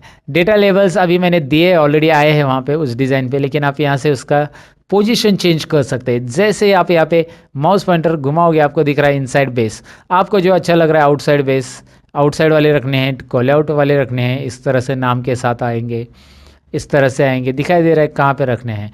And that's up to you कि कहाँ पे उसे रखना है। चलो एक ही पोजीशन पे मैंने रख दिया। सबके डेटा लेबल्स यहाँ पे आपको नीचे दिखाई दे रहे हैं। ऐड चार्ट एलिमेंट में डेटा लेबल के बाद डेटा टेबल्स भी है, जो कि आप टेबल्स दिखाना चाहते हैं नहीं दिखाना चाहते, यहाँ पे है। विथ लीजन विदाउट लीजन है, यानी कलर्स नीचे आते हुए दिखाई देंगे। देखो नीचे जैसे इसमें लिखा विथ लीजन तो नीचे लीजन की के साथ आ रहे, नो लीजन कलर के साथ नहीं आ रहे। यहाँ पे ग्रिड लाइन से साथ में ग्रिड लाइंस को शो करना है वगैरह, यहाँ से आप कर सकते हैं। एरर्स की अभी हमें चेक नहीं करना है, लेकिन ग्रिड लाइन वगैरह दिखाना है तो आप यहाँ से ग्रिड लाइन देख सकते हैं। बहुत सारी ग्रिड लाइन अप्लाई कर सकते हैं बैकग्राउंड में, और साथ में लीजन का पोजीशन भी आप डिसाइड कर सकते हैं। राइट में रखना है, टॉप में रखना है, बॉटम में रखना है, लेफ्ट में रखना है, बॉटम में रखना है। यहाँ पे लीजेंट आपको दिखाई दे रहा है, जैसे मैं मूव कर रहा हूँ, राइट में चाहिए तो राइट में, टॉप में चाहिए तो टॉप में, ये लीजेंट हम बोलते हैं इसे। इसे आप माउस से ड्रैग करके भी रख सकते हैं। तो ये चार्ट के एलिमेंट है, बेसिक लेवल पे इसे देखना है, सीखना है। क्विक लेआउट के बारे में मैंने आपको बताया है, ये चार्ट की डिज़ाइन बताई। यहाँ पे है स्विच रो रो को स्विच करना है। वाह इंटरेस्टिंग है ना। देखिए क्या हो रहा है मैं आपको बताता हूँ। सब्जेक्ट 1 2 3 जो यहाँ पे थे मतलब कलर में, वो अभी देखिए राहुल शर्मा अलग अलग हर एक के कलर आ चुके हैं। रोज़ को कॉलम में, कॉलम के रोज़ के कर रहा है यहाँ पे। तो राहुल बोर का कलर, राहुल बोर को सब्जेक्ट 1 में कितने मिले, या फिर सभी सब्जेक्ट 1 2 और 3 के यहाँ पे आ रहे हैं ओवरऑल रिजल्ट। आप बस स्विच करेंगे ये चेंज होगा, ऐसे स्विच करेंगे ये ऐसा चेंज होगा। आपको जैसे ज़रूरी वैसे रख सकते हैं। सिलेक्ट डेटा में जाइए। सिलेक्ट डेटा में यहाँ पे आपको डेटा कम करना है। जैसे आपको यहाँ पे 4 ही स्टूडेंट का डेटा लेना था, अब आपके पास 4 ही स्टूडेंट का रिकॉर्ड है। समझ में आपको? सिलेक्ट डेटा में जाकर डेटा आप बदल सकते हैं। जो डेटा आपको यहाँ पे और बढ़ाना है तो और बढ़ाएंगे। यहाँ पे सिलेक्ट डेटा का बहुत बड़ा काम रहता है जब आप एमआईएस रिपोर्ट जनरेट करते हो, और चार्ट का भी बहुत बड़ा काम रहता है। सिलेक्ट डेटा, स्विच रोज, ये सारी चीज़ें वहाँ पे यूज़ होती हैं। फिलहाल चेंज चार्ट टाइप आपके लिए ऑप्शन है, और यहाँ से आप इस चार्ट को लाइन में, पाई में, बार में कन्वर्ट कर सकते हैं। अब मेरे पास ज़्यादा कॉलम है तो यहाँ पे कॉलम और बार चार्ट ही प्रेजेंटेटिव रहेगा, और बाकी सब तो इतने नहीं रहेंगे। इसीलिए यहाँ पे चेंज चार्ट टाइप में आप देखेंगे ज़्यादा कॉलम्स के लिए ये बार ही चलता है, सिंगल कॉलम के लिए पाई चलेगा, सिंगल वैल्यूज़ रहेगी। तो फिलहाल आप कॉलम चार्ट लीजिए और इसे सीधा कर दीजिएगा। तो चेंज चार्ट टाइप में क्या होता है ये मैंने बताया। अब ये चार्ट हमारा चार्ट 1 शीट में है दोस्तों, और मैं चाहता हूँ कि इसे शीट 1 में ले लूँ। तो शीट 1 में ले सकते कि नहीं ले सकते? बिल्कुल ले सकते। कैसे? यहाँ पे डिज़ाइन में यहाँ पे ऑप्शन है मूव चार्ट। कौन सा ऑप्शन है? देखिए मूव चार्ट। तो करना क्या है, बस मूव चार्ट पे क्लिक कीजिए। कहाँ पे रखना है उसको? ऑब्जेक्ट इन में रखना है, और ऑब्जेक्ट इन में कहाँ पे? शीट 1 में रखना है। तो ऑब्जेक्ट इन में क्लिक कीजिए, शीट 1 में। अब यही चार्ट आपको शीट 1 में मिल जाएगा। इसकी साइज़ बहुत बड़ी की थी हमने, अब इसे छोटी करनी पड़ेगी आपको। यहाँ से दोबारा इसकी साइज़ छोटी कीजिए, तभी तो चार्ट नज़र आएगा। राइट, इसकी भी साइज़ हमने बहुत बड़ी की थी, इसे छोटी करनी पड़ेगी, तभी आपको चार्ट यहाँ पे डिटेल में दिख रहा है। ग्रिड लाइन नीचे, तो ग्रिड लाइन पे क्लिक करके आप इसे डिलीट कर सकते हैं। यहाँ पे 2-4 अलग अलग मेजर माइनर ग्रिड लाइन थी, उसे मैंने डिलीट कर दिया। सिलेक्ट करके ग्रिड लाइन के ऊपर क्लिक करके डिलीट कर सकते हैं। तो चार्ट को रिप्रेजेंट कैसे करना है एक बिगिनर लेवल पे, चार्ट में कौन कौन से फंक्शंस रहते हैं, ऑप्शंस कैसे रहते हैं, ये चार्ट में सारी चीज़ें हो गई। और चार्ट में आप बैकग्राउंड में लोगो ऐड करना चाहते हैं, आपको लगता है कि यार यहाँ पे बैकग्राउंड में कुछ काम किया जाए, तो राइट क्लिक कीजिए इस चार्ट के ऊपर। राइट क्लिक करने के बाद format chart area, look at here, format chart area, इस ऑप्शन पे क्लिक कीजिए। और इस ऑप्शन पे क्लिक करने के बाद यहाँ पे आपको फिल में जाना है। फिल में राइट साइड में आप देखेंगे यहाँ पे बहुत सारे ऑप्शंस आ रहे हैं, no fill, solid fill, gradient वगैरह वगैरह वगैरह। तो आपको पिक्चर लेना है तो पिक्चर लीजिए, ग्रेडियंट पैटर्न लेना है तो पैटर्न लीजिए। यहाँ से अलग अलग पैटर्न आपको बैकग्राउंड में नजर आएंगे। इंटरेस्टिंग पैटर्न है, आप जो देना चाहते हो दे सकते हैं प्रेजेंटेशन के लिए। आप चाहते हैं ऑटोमेटिक तो ऑटोमेटिक आ जाएगा। पैटर्न फिल चाहिए, पिक्चर एंड टेक्सचर चाहिए, यहाँ से फाइल ऑप्शन है जहाँ से हम अपनी कंपनी का लोगो भी ऐड कर सकते हैं। अगर आपके पास कंपनी का लोगो वगैरह है तो बैकग्राउंड में ऐड कर सकते हैं। और उसकी ट्रांसपेरेंसी भी आप यहाँ से सेट कर सकते हैं। मतलब आपका लोगो बहुत ही डार्क है, so you can do it like this. Okay, so ये डेटा के ऊपर काम करने के लिए इंटरेस्टिंग चीज़ें मैंने आपको बता दी है। सो ये डेटा चार्ट में लेकर किस तरह से चार्ट के ऊपर काम करना है मैंने आपको बता दिया। लोगो बैकग्राउंड में कैसे ऐड करना है, कलर्स एंड ऑल। तो ये था चार्ट फॉर बिगिनर्स। और चार्ट से रिलेटेड और एमआईएस सीरीज से रिलेटेड बहुत सारे वीडियोस मैंने ऑलरेडी चैनल पे बनाया, डिस्क्रिप्शन में उसकी लिंक है, ज़रा देख लेना। अब बढ़ते हैं अगले टॉपिक की ओर। तो चार्ट्स तो हमने सीख लिया, लेकिन यहाँ पे अभी कुछ होम टैब की जो बेसिक ऑप्शन है जो डेली आपको डेटा एंट्री के लिए वगैरह यूज़ हो सकते हैं, ऐसे ऑप्शंस मुझे यहाँ पे बहुत बताना ज़रूरी है। वैसे कॉपी पेस्ट वगैरह तो आपको आता ही होगा, कॉपी पेस्ट, कट पेस्ट, ये ऑप्शंस तो यहाँ पे है ही है। यहाँ पे मैं आपको दिखाता हूँ कि ये डेटा मैं Ctrl+C से कॉपी कर रहा हूँ, और यहाँ पे कर्सर रख के यहाँ पे मैं इसे पेस्ट करूँगा। आपको पता ही है, पेस्ट करूँगा तो यहाँ पे रिपीट आ जाएगा। लेकिन पेस्ट के अंदर कुछ और ऑप्शन है जिसका नाम है पेस्ट स्पेशल। ये पेस्ट स्पेशल्स ऑप्शन है सारे के सारे, और पेस्ट स्पेशल के सारे ऑप्शंस का एक वीडियो मैंने बनाया है जिसका लिंक मैं आपके लिए डिस्क्रिप्शन में दूंगा। ये पेस्ट स्पेशल कंप्लीटली कैसे यूज़ किया जाता है इसका मैं आपको दे रहा हूँ यहाँ पे। उसके अलावा फॉर्मेट पेंटर क्या काम का होता है मैं आपको बता देता हूँ। कॉपी पेस्ट तो जनरली सबको आता है, कट पेस्ट भी जनरली पता रहता है, लेकिन फॉर्मेट पेंटर जनरली सब लोगों ने वहाँ पे देखा रहता है लेकिन नहीं आता है। तो मैं आपको बता देता हूँ करना क्या है। यहाँ पे सपोज आपने कोई फॉर्मेटिंग की, और यही जो फॉर्मेटिंग का बैकग्राउंड या फिर इसे बोल्ड किया है, अपने अंडरलाइन किया है, यही टाइटल का फॉर्मेटिंग आप इसे भी करना चाहते हैं ऊपर, या ऊपर के पूरे रो को, ये रो को करना चाहते, तो करना क्या है, कर्सर आपका इसी पे रहेगा जिस पे फॉर्मेट किया है उस पे कर्सर रखो, फॉर्मेट पेंटर पे क्लिक करो। फॉर्मेट पेंटर पे जैसे आप क्लिक करोगे, look at here, format painter पे मैंने क्लिक किया, और जैसे क्लिक करोगे माउस पॉइंटर पे पर ध्यान दीजिए ब्रश के साथ आ रहा है। अब जिसके ऊपर भी ये घुमाओगे आप ऐसे, वो उसके ऊपर ये फॉर्मेटिंग अप्लाई होने वाला है। देखिए मैंने घुमा दिया, इसके ऊपर ये फॉर्मेटिंग यहाँ पे अप्लाई हो चुका है। समझ में आपको फॉर्मेट पेंटर होता क्या है। वैसे फॉर्मेट पेंटर को आप सिंगल क्लिक और डबल क्लिक से भी यूज़ कर सकते हैं। अभी मैंने सिंगल क्लिक से यूज़ किया और ड्रैग किया। अब दूसरा है कि मैंने इस पे ऊपर डबल क्लिक किया। अगर मैं डबल क्लिक करूंगा ना तो मैं एक साथ यहाँ पे मैंने राहुल बोर को, सपोज अजय वर्मा को फॉर्मेट करना चाहता हूँ। अभी देखिए फॉर्मेट पेंटर कंटिन्यू चालू रहता है अगर आपने फॉर्मेट पेंटर पे डबल क्लिक किया तो। ये बात बहुत सारे लोगों को पता नहीं रहता है कि फॉर्मेट पेंटर पे हम डबल क्लिक करके फॉर्मेट पेंटर को ऐसे रिपीट भी यूज़ कर सकते हैं। सिंगल क्लिक किया तो क्या होगा, एक ही बार फॉर्मेट पेंटर वर्क करेगा। डबल क्लिक करेंगे तो ऐसा मल्टीपल टाइम्स आप वर्क कर सकते हैं फॉर्मेट पेंटर पे। जहाँ पे भी आप क्लिक करोगे फॉर्मेट पेंटर चालू ही रहेगा। एस्केप बटन करेंगे तो फॉर्मेट पेंटर रिमूव हो जाएगा। एस्केप बटन प्रेस कीजिए। देखिए मैं दोबारा बता देता हूँ, आपको यहाँ पे क्लिक करना है फॉर्मेट पेंटर, सिंगल क्लिक किया और आपने जिस नंबर पे, मैं यहाँ पे ड्रैग करो फिलहाल, तो वो उतना फॉर्मेट हो रहा है। फिर से फॉर्मेट पेंटर, माउस की तरफ ध्यान दीजिए, अभी प्लस साइन आ रहा है, फॉर्मेट पेंटर नहीं आ रहा है। अगर मैं इस पर क्लिक करके डबल क्लिक करता हूँ फॉर्मेट पेंटर पे, now I can click here I can drag here also. तो एक साथ मल्टीपल सेल्स को फॉर्मेट करने के लिए आप फॉर्मेट पेंटर पे डबल क्लिक कीजिएगा। है ना इंटरेस्टिंग। फिलहाल मैं अंडू कर देता हूँ। अंडू पता है ना, कंट्रोल जेड अंडू, और रीडू करने के लिए control Y, undo and redo. Undo and पांडू नहीं होता है दोस्तों, अंडू एंड रीडू होता है, याद रखिए। अंडू पांडू तो नाना पाटेकर जी बोलते हैं, अंडू पांडू समझा क्या। ओके मैं जस्ट जोक कर रहा हूँ। फिलहाल तो आपको मैं बताऊँ कि ये फॉर्मेट पेंटर तो आपको समझ में आया होगा। बोल्ड इटैलिक अंडरलाइन मुझे बताने की जरूरत नहीं। ऑल बॉर्डर्स के बारे में मैंने बताया आपको कैसे करते हैं, यहाँ पे कलर्स वगैरह कैसे फिल करना है वो भी हमने देख लिया। बहुत सारी बार आपको ऑल बॉर्डर्स नहीं देने की ज़रूरत पड़ सकती है। सपोज आपने ऑल बॉर्डर्स को नो बॉर्डर करना है तो यहाँ पे जाओ और यहाँ पे ऑल बॉर्डर्स की ज़रूरत नहीं है आपको, नो बॉर्डर, बस इसको आउटसाइड बॉर्डर देना है। अभी देखिए इसका आउटसाइड बॉर्डर भी चला गया है। तो इसके आउटसाइड बॉर्डर कैसे देते हैं हम, यहाँ पे देखिए आउटसाइड बॉर्डर्स भी ऑप्शंस है, थिक बॉक्स बॉर्डर भी है, थिक आउटसाइड बॉर्डर्स भी है। जो देना है यहाँ से आप दे सकते हैं दोस्तों। है ना इंटरेस्टिंग। सो यहाँ पे बॉर्डर आपको देना कैसे है वो एक बार ट्राई कीजिए। इस बॉर्डर में बहुत सारे कलर फिल चाहिए तो यहाँ से आप उसको शेडिंग कलर दे सकते हैं। डिफरेंट फॉन्ट कलर है, यहाँ पे टेक्स्ट की साइज़ वगैरह बढ़ाना, यहाँ पे इसे सेंटर करना है। जैसे मैं इसकी हाइट बढ़ा रहा हूँ, ज़रा ध्यान से देखिए, रो की हाइट ऐसे आप बढ़ा सकते हैं। ये याद रखना है। जैसे हमने कॉलम की विड्थ से सीखी थी कि आप यहाँ से ऐसा ड्रैग कर सकते हैं, वैसे हम रो की हाइट यहाँ पे बढ़ा सकते हैं। वैसे मैं आपको बताऊँ कि कॉलम और रो की विड्थ अगर इक्वली करनी है सभी कॉलम की, तो आप एक काम कीजिए, एक तो आप इसे सभी रो को एक साथ सिलेक्ट कीजिए और बीच में कहीं पे भी एरो रख के आप ऐसे ड्रैग करेंगे, इक्वली सबकी हाइट बढ़ेगी। या यहाँ पे राइट साइड में एक ऑप्शन है, फॉर्मेट में जाइए, राइट साइड में फॉर्मेट में रो हाइट दिखाई दे रहा है आपको, रो हाइट ऑप्शन, इससे आप रो हाइट कर सकते हैं इक्वली। यहाँ पे रो हाइट टाइप कीजिए, उतने जो रो सिलेक्टेड है उनकी हाइट उतनी हो जाएगी, 20, रो हाइट 20, राइट।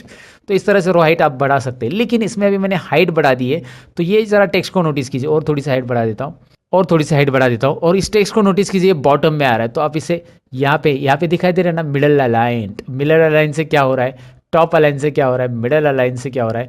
यहाँ पे ज़रा मैं जूम कर लेता हूँ। ये अलाइनमेंट वर्टिकल और हॉरिजॉन्टल अलाइनमेंट है एक्सेल में। ये सेंटर चाहिए तो सेंटर यहाँ पे ऐसा रख सकते हैं, टोटली सेंटर, हॉरिजॉन्टल सेंटर आ जाएगा। देखो डेटा कैसा आ रहा है, you know that. Left side में आएगा, सेंटर में आएगा, राइट में आएगा। अगर आप लेफ्ट अलाइनमेंट ही रख के टेक्स्ट को थोड़ा सा आगे लेना चाहते हैं तो आप, जैसे इस कॉलम के अंदर टेक्स्ट लिखा गया है, मैं इस कॉलम को सिलेक्ट करूँगा and what I will do, इसको मैं थोड़ा सा यहाँ पे देखिए इंडेंट ऑप्शंस यूज़ करूँगा। इंडेंट से क्या होता है मैं आपको बताता हूँ। देखिए इंडेंट से इस तरह से टेक्स्ट आप आगे ले सकते हैं, पीछे करना है पीछे, इंडेंट और बढ़ाओ, कम करो। तो लेफ्ट इंडेंट से इस तरह से टेक्स्ट को आगे लेके रख सकते हैं आप। इसके अलावा जैसे आपने बहुत सारे कैलेंडर वगैरह में देखा होगा, संडे वगैरह ऐसा क्रॉस में लिखा रहता है, तो यहाँ पे ऑप्शन है, देखिए इसे आप टेक्स्ट को रोटेट कर सकते हैं। Vertical text, angle clockwise, angle counter clockwise, ज़रा करके तो देखिए। यहाँ पे देखिए कैसा टेक्स्ट आएगा, राइट। आपने देखा होगा ना, यहाँ पे देखिए अभी जैसे वो कैलेंडर में रहता है ना, संडे मंडे ऐसा क्रॉस में लिखा रहेगा, आपने देखा होगा शायद। तो ये ज़रूरी है तो कीजिए, नहीं तो इसके ऊपर दोबारा क्लिक करके वो रिमूव हो जाएगा वहाँ पे। इसको बोलते हैं टेक्स्ट का ओरिएंटेशन। टेक्स्ट ओरिएंटेशन कैसे देना है, टेक्स्ट का अलाइनमेंट कैसे देना है, टेक्स्ट को इंडेंट कैसे देना है, ये हमने यहाँ पे देखा। साथ में मर्ज एंड सेंटर तो हमने पहले ही सीखा था, इस टाइटल को मर्ज एंड सेंटर कैसे करते हैं। लेकिन इसके अलावा हमें यहाँ पे सीखना है, हमें यहाँ पे जानना है रैप टेक्स्ट के बारे में। होता क्या wrap text, I let you know कैसे, दिखाता हूँ मैं आपको। सबसे पहले सपोज यहाँ पे एक एग्जांपल लो कि नेम ऑफ स्टूडेंट का जो रो हाइट है ना, वो मैंने थोड़ा सा यहाँ पे ऐसा कम करके रख दिया अभी। Okay, so name of student में मैंने यहाँ पे एक चीज़ बढ़ा दी, जैसे मैंने नेम ऑफ टैली स्टूडेंट और एक्सेल स्टूडेंट ऐसा बढ़ा दिया। अब ये आगे जा रहा है, लेकिन मैं इसकी कॉलम की विड्थ नहीं बढ़ाना चाहता हूँ, जो कि हम यहाँ से डबल क्लिक करके बढ़ा सकते हैं, आपको पता है। मैं चाहता हूँ इसे रैप टेक्स्ट करना। रैप टेक्स्ट से क्या होता है देखिए, वाह इंटरेस्टिंग है ना। Wrap text wrap text wrap text wrap text, मैं क्लिक करूँगा रैप टेक्स्ट पे तो ऐसे आ जाता है। रैप टेक्स्ट निकाल देंगे तो ऐसा आता है। अगर आप चाहते कि यार लिखते समय ये नीचे आ जाए तो लिखते समय भी आएगा। जैसे आप यहाँ पे लिख रहे हो, डबल क्लिक करो, फिलहाल मैं इसके ऊपर मैंने डबल क्लिक किया, अल्ट और एंटर बटन प्रेस करूंगा मैं, अल्ट और एंटर दोस्तों, अल्ट और एंटर करेंगे तो ऐसा नीचे आ सकता है। अल्ट और एंटर लिखते समय ही आ सकता है। अल्ट और एंटर ये रैप टेक्स्ट की तरह ही काम करता है और रैप टेक्स्ट यहाँ पे आप कर सकते हैं डायरेक्टली वैसे भी। सो रैप टेक्स्ट ये डेटा एंट्री के लिए याद रखो, कॉलम की साइज जब आपके एडजस्ट नहीं हो रही है तो आप इस तरह से कर सकते हैं, राइट। सो रैप टेक्स्ट के बारे में मैंने आपको बताया, मर्ज and centre you know that already. अब अच्छा एक बात और, यहाँ पे अगर मैं डेटा के अंदर, वैसे डेटा के अंदर बहुत सारी चीज़ें, लेकिन मैं यहाँ पे नीचे लिखते जाऊँगा डेटा तो ऊपर हेडिंग तो चला गया मेरा, तो मुझे ये नहीं पता चलेगा कि यार ये सब्जेक्ट 1 है 2 है या 3 है। बार बार मुझे ऊपर जाके देखना पड़ेगा ना सब्जेक्ट, अगर मैं नीचे लिखते जा रहा हूँ तो ऐसे समय में मैं चाहता हूँ कि ये ऊपर के 2 रो जो है, ये एक और ये 2 रो, ये ऊपर फिक्स रहे और परमानेंट रहे, फ्रीज रहे, उसको फ्रीज बोला जाता है एक्सेल में। तो उसके लिए हमें करना क्या है, तो यहाँ पे कर्सर रखना है 3 नंबर रो पे। कर्सर कहाँ पे रखा है मैंने, देखिए मुझे जो रो लॉक करना है उसके नीचे के रो पे कर्सर रखना है, मुझे ऊपर के रो फिक्स करने हैं। उसके लिए एक व्यू में ऑप्शन दिया है, ज़रा इसे ध्यान से देखिए। व्यू के अंदर यहाँ पे एक फ्रीज पेन्स ऑप्शन है, फ्रीज पेन्स। फ्रीज करेंगे हम, किसको फ्रीज करेंगे, उसने पूछा है कि टॉप रो एक ही करना है या फर्स्ट कॉलम करना है, लेकिन मुझे फ्रीज पेन्स ही करना है क्लिक डायरेक्टली, क्योंकि मैंने ऑलरेडी लोकेशन दे दिया कि 3 नंबर रो पे मैंने कर्सर रखा है। तो फ्रीज पेन्स मैंने ऑन किया तो यूल नोटिस यहाँ पे एक लाइन आएगी, वो अभी मैंने बॉर्डर दिया इसलिए यहाँ पे समझ में नहीं आ रहा है, लेकिन आपको एक लाइन नज़र आएगी एक्स्ट्रा, या फिर आप डाउन एरो प्रेस करते जाओ, you will find out the changes क्या हो रहे दिखाई दे रहा है आपको।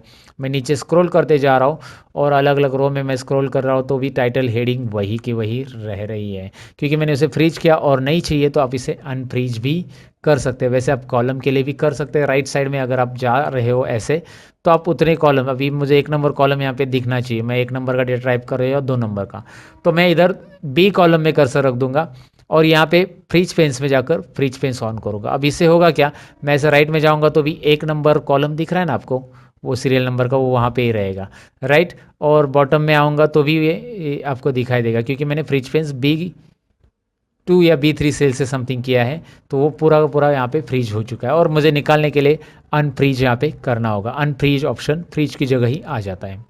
सो ये एक डेटा एंट्री के लिए या डेटा टाइप करते समय याद रखना है, जब आपको डेटा टाइप करना है तो फ्रीज पेन्स और अनफ्रीज पेन ज़रूरी है। अगर आप एक्सेल में बेसिक चीज़ें नहीं जानते ऐसा कुछ, तो फिर मुश्किल हो जाएगा आपके लिए। अब यहाँ पे कुछ चीज़ें और है जो कि है नंबर फॉर्मेट में, होम टैब के अंदर से यहाँ पे आपको दिखाई दे रहा है नंबर फॉर्मेट में। जब कभी भी आप डेट लिखते हो एक्सेल के अंदर, ये सारे लोगों से गलती हो जाती है, सारे लोगों से ये प्रॉब्लम होता है। और यहाँ पे डेट लिखने के बाद में, अभी मैं इसके कॉलम की साइज़ बढ़ा देता हूँ नहीं तो वो दिखाई नहीं देगा, बाद में मैं यहाँ पे कोई नंबर टाइप करता हूँ 35, तो वो ऐसा आ रहा है, अरे नंबर ही नहीं ले रहा है, तो यहाँ पे वो डेट फॉर्मेट में कन्वर्ट हो चुका है। तो आपके लिए तरीका ये है कि आप यहाँ पे क्लिक करो और उसे नंबर फॉर्मेट में कन्वर्ट करो। नंबर फॉर्मेट में क्या करना है आपको, कन्वर्ट, तो ये नंबर में दिखाई देगा ना।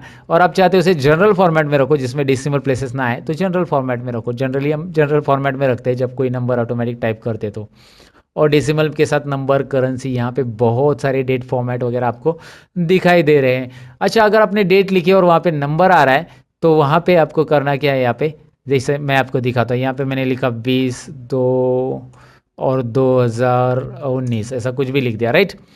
अब मैं जब इसे यहाँ पे कन्वर्ट कर देता हूँ, ज़रा मैं देखा जनरल फॉर्मेट में, तो इस तरह से नंबर आ रहा है। अगर कभी ऐसा नंबर फॉर्मेट में कुछ आ गया तो आप उसे नंबर फॉर्मेट की जगह इसे डेट फॉर्मेट में कन्वर्ट कर सकते हैं इजीली। तो उसके लिए करना क्या है, आपको बस यहाँ पे करना है शॉर्ट डेट या लॉन्ग डेट। शॉर्ट डेट या लॉन्ग डेट यहाँ पे आसानी से आप कर सकते हैं नंबर फॉर्मेट को डेट फॉर्मेट में कन्वर्ट करने के लिए। वैसे मैं आपको शॉर्टकट की बताऊँ तो कंट्रोल-शिफ्ट यहाँ पे हैश, ये आप डेट फॉर्मेट में कन्वर्ट कर सकते हैं। कंट्रोल-शिफ्ट 1 नंबर फॉर्मेट में हो जाता है, कंट्रोल-शिफ्ट 2 टाइम फॉर्मेट में हो जाएगा, कंट्रोल-शिफ्ट यहाँ पे जनरल फॉर्मेट में होगा, कंट्रोल-शिफ्ट 1 2 3, ये याद रखिए 1 2 3 कंट्रोल शिफ्ट के साथ ये अलग अलग फॉर्मेट में आपको कन्वर्ट करने के लिए देता है, राइट। कंडीशनल फॉर्मेटिंग वैसे हमने सीख लिया है कैसे करना है, मैंने बताया है। और फॉर्मेट एज कैसे है, ये टेबल होता है, ये भी मैंने आपको दिखाया। यहाँ से आपको अलग अलग स्टाइल्स मिल जाती है जो कि आप अप्लाई कर सकते हैं, ये भी मैंने बताया था। इंसर्ट में यहाँ पे इंसर्ट शीट रोज भी आता है, जैसे आप यहाँ पे रो इंसर्ट करना चाहते हो तो मैंने वैसे भी आपको बताया है, रो कंट्रोल+ से इंसर्ट होता है, कंट्रोल माइनस से डिलीट होता है। यहाँ से भी इंसर्ट और डिलीट ऑप्शन है आपके लिए, और फॉर्मेट में आपके रो और कॉलम की साइज़ एडजस्ट करने के लिए है ही। कैसे करना है मैंने सारी चीज़ें यहाँ पे बता दी है आपको। और ऊपर से मैंने आपको बताया था कि क्लियर में जाकर क्लियर फॉर्मेट से क्या होगा। देखिए यहाँ पे फॉर्मेटिंग अगर नहीं चाहिए तो आप क्लियर कर सकते हैं, मुझे नहीं चाहिए फॉर्मेटिंग, सो क्लियर में जाइए, क्लियर फॉर्मेट्स, फॉर्मेट जाएगा, क्लियर ऑल मतलब पूरा क्लियर हो जाएगा, क्लियर कंटेंट्स मतलब खाली कंटेंट और कमेंट लिखी होगी या हाइपर लिंक दिया रहेगा तो वो क्लियर हो जाएगा। क्लियर ऑल कर दूंगा मैं, तो इस तरह से हो रहा है, राइट। सो क्लियर कंटेंट करना है तो कंटेंट कीजिएगा, इस तरह से आप इसे क्लियर कर सकते हैं, राइट। और फिल सीरीज़ के बारे में तो मैंने बताया था स्टार्टिंग में कि आप फिल सीरीज़ कैसे कर सकते हैं। यहाँ पे भी है फिल सीरीज़ ऑप्शन की, डाउन फिल कैसे होगा ऑटोमेटिकली वो दिया है वहाँ पे।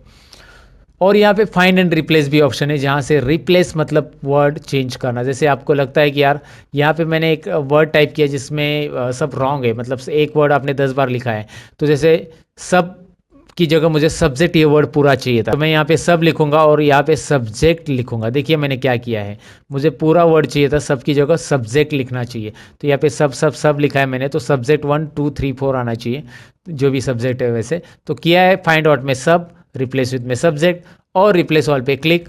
Now you can see replacement क्या काम करता है।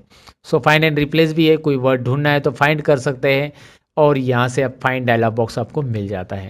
तो ये मैंने होम टैब यहाँ पे कवर करने की कोशिश की है कि कैसे कुछ करना है, एक्सेल के अंदर क्या क्या चीज़ें होती है, यहाँ पे मैंने डिटेल में एक्सप्लेन करने की कोशिश की है। ये एक्सेल बिगिनर्स के लिए वीडियो है दोस्तों, और इसमें प्रिंटिंग लास्ट ऑप्शन है हमारा, और प्रिंटिंग हम देखते हैं प्रिंट कैसे किया जाता है एक्सेल के अंदर, and then will finish it. और ये बिगिनर्स के लिए एक्सेल है, इसीलिए मैंने इतनी ही चीज़ें कवर की। एक्सेल इतना ही नहीं है, बहुत कुछ है। तो एक्सेल जो बिगिनर के बाद सीखना चाहते हैं उसके लिए एक ट्यूटोरियल आएगा बड़ा सा, जिसमें मैं बहुत सारी चीज़ें और एक्सप्लेन करूंगा एक्सेल के अंदर, जो कि उसके लिए आपको थोड़ा इंतजार करना पड़ेगा। लेकिन आगे का टॉपिक सीख के जाइएगा कि प्रिंट कैसे करते हैं। प्रिंट करने के लिए control P, right, control P किया तो यहाँ पे प्रिंट आ जाता है, ऐसा ऐसा प्रिंट आ रहा है। एक काम करते हैं, मैं यहाँ पे ज़रा थोड़ा सा डेटा को अरेंज कर देता हूँ। पहले प्रिंट करने के लिए यहाँ पे मैं डेटा को एक काम कर देता हूँ, पूरा नॉर्मल जैसे डेटा था पहले, जैसा रखा था डेटा मैंने वैसे लाता हूँ यहाँ पे। उसके लिए करना क्या है, बस आपको कंट्रोल जेड ही तो बटन प्रेस करते जाना है। कंट्रोल जेड बटन प्रेस करते जाएंगे तो यहाँ पे आपको डेटा मिल जाएगा। मैंने अंडू कर दिया पूरा का पूरा। फिलहाल इस चार्ट की मुझे ज़रूरत नहीं, मैं इसे डिलीट कर देता हूँ, और यहाँ पे लिखा हुआ एक्स्ट्रा कंटेंट भी मैं डिलीट करता हूँ। अब देखिए मैं कंट्रोल पी करूँगा तो यहाँ पे आपको ये प्रिंट में बॉर्डर के साथ, मैंने बॉर्डर दिया है इसको, इसलिए बॉर्डर के साथ आ रहा है। अगर आपने बॉर्डर नहीं दिया तो बॉर्डर नहीं आएगा, आपको मैंने स्टार्टिंग में बताया था। अब यहाँ पे मैं आपको बताऊँ कि चलो कंट्रोल पी में हम इसमें आ चुके हैं, कंट्रोल पी स्क्रीन के अंदर यहाँ पे। लेकिन आपको दिखाई दे रहा है कि यार काउंट तक ही डेटा आ रहा है, काउंट तक, काउंट के आगे भी डेटा है मेरा। यहाँ पे देख सकते हैं ना एक्सेल में काउंट के आगे भी है, लेकिन यहाँ पे एक डॉटेड लाइन आ रही है जो कि पिन की बाउंड्री या पेज की साइज़ बता रही है कि पेज यहाँ तक ही है, डॉटेड लाइन। ये कंट्रोल पी बटन प्रेस करने के बाद आपके भी एक्सेल में दिखाई देगी कि यहाँ तक का ही प्रिंट होगा।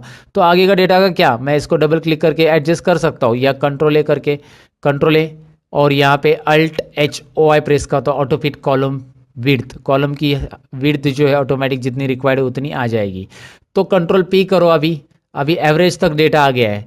चलिए एवरेज में भी थोड़ा सा काम कर देते, हम यहाँ पे प्रिंटिंग के लिए और थोड़ा सा काम सेटल करना पड़ेगा हमें डेटा को प्रॉपरली। डेसिमल प्लेसेस हम यहाँ पे कम कर देते हैं, और यहाँ पे भी अल्ट एच ओ आई करने के बाद ये भी कम हो गया। अब आपको दिखाई दे रहा है रिजल्ट 1 रिजल्ट 2 तक आ रहा है, ग्रेड नहीं आ रहा है। तो ऐसे में क्या करेंगे हम आगे, हमें इसे एक ऑप्शन यहाँ पे मिल जाता है, और यहाँ पे है पोर्ट्रेट की जगह आप इसे लैंडस्केप कीजिए। लैंडस्केप करते ही पेज का हॉरिजॉन्टल व्यू आ जाएगा, और यहाँ पे जितने चाहे और कॉलम आपकी मर्जी और भी ऐड कर सकते हैं।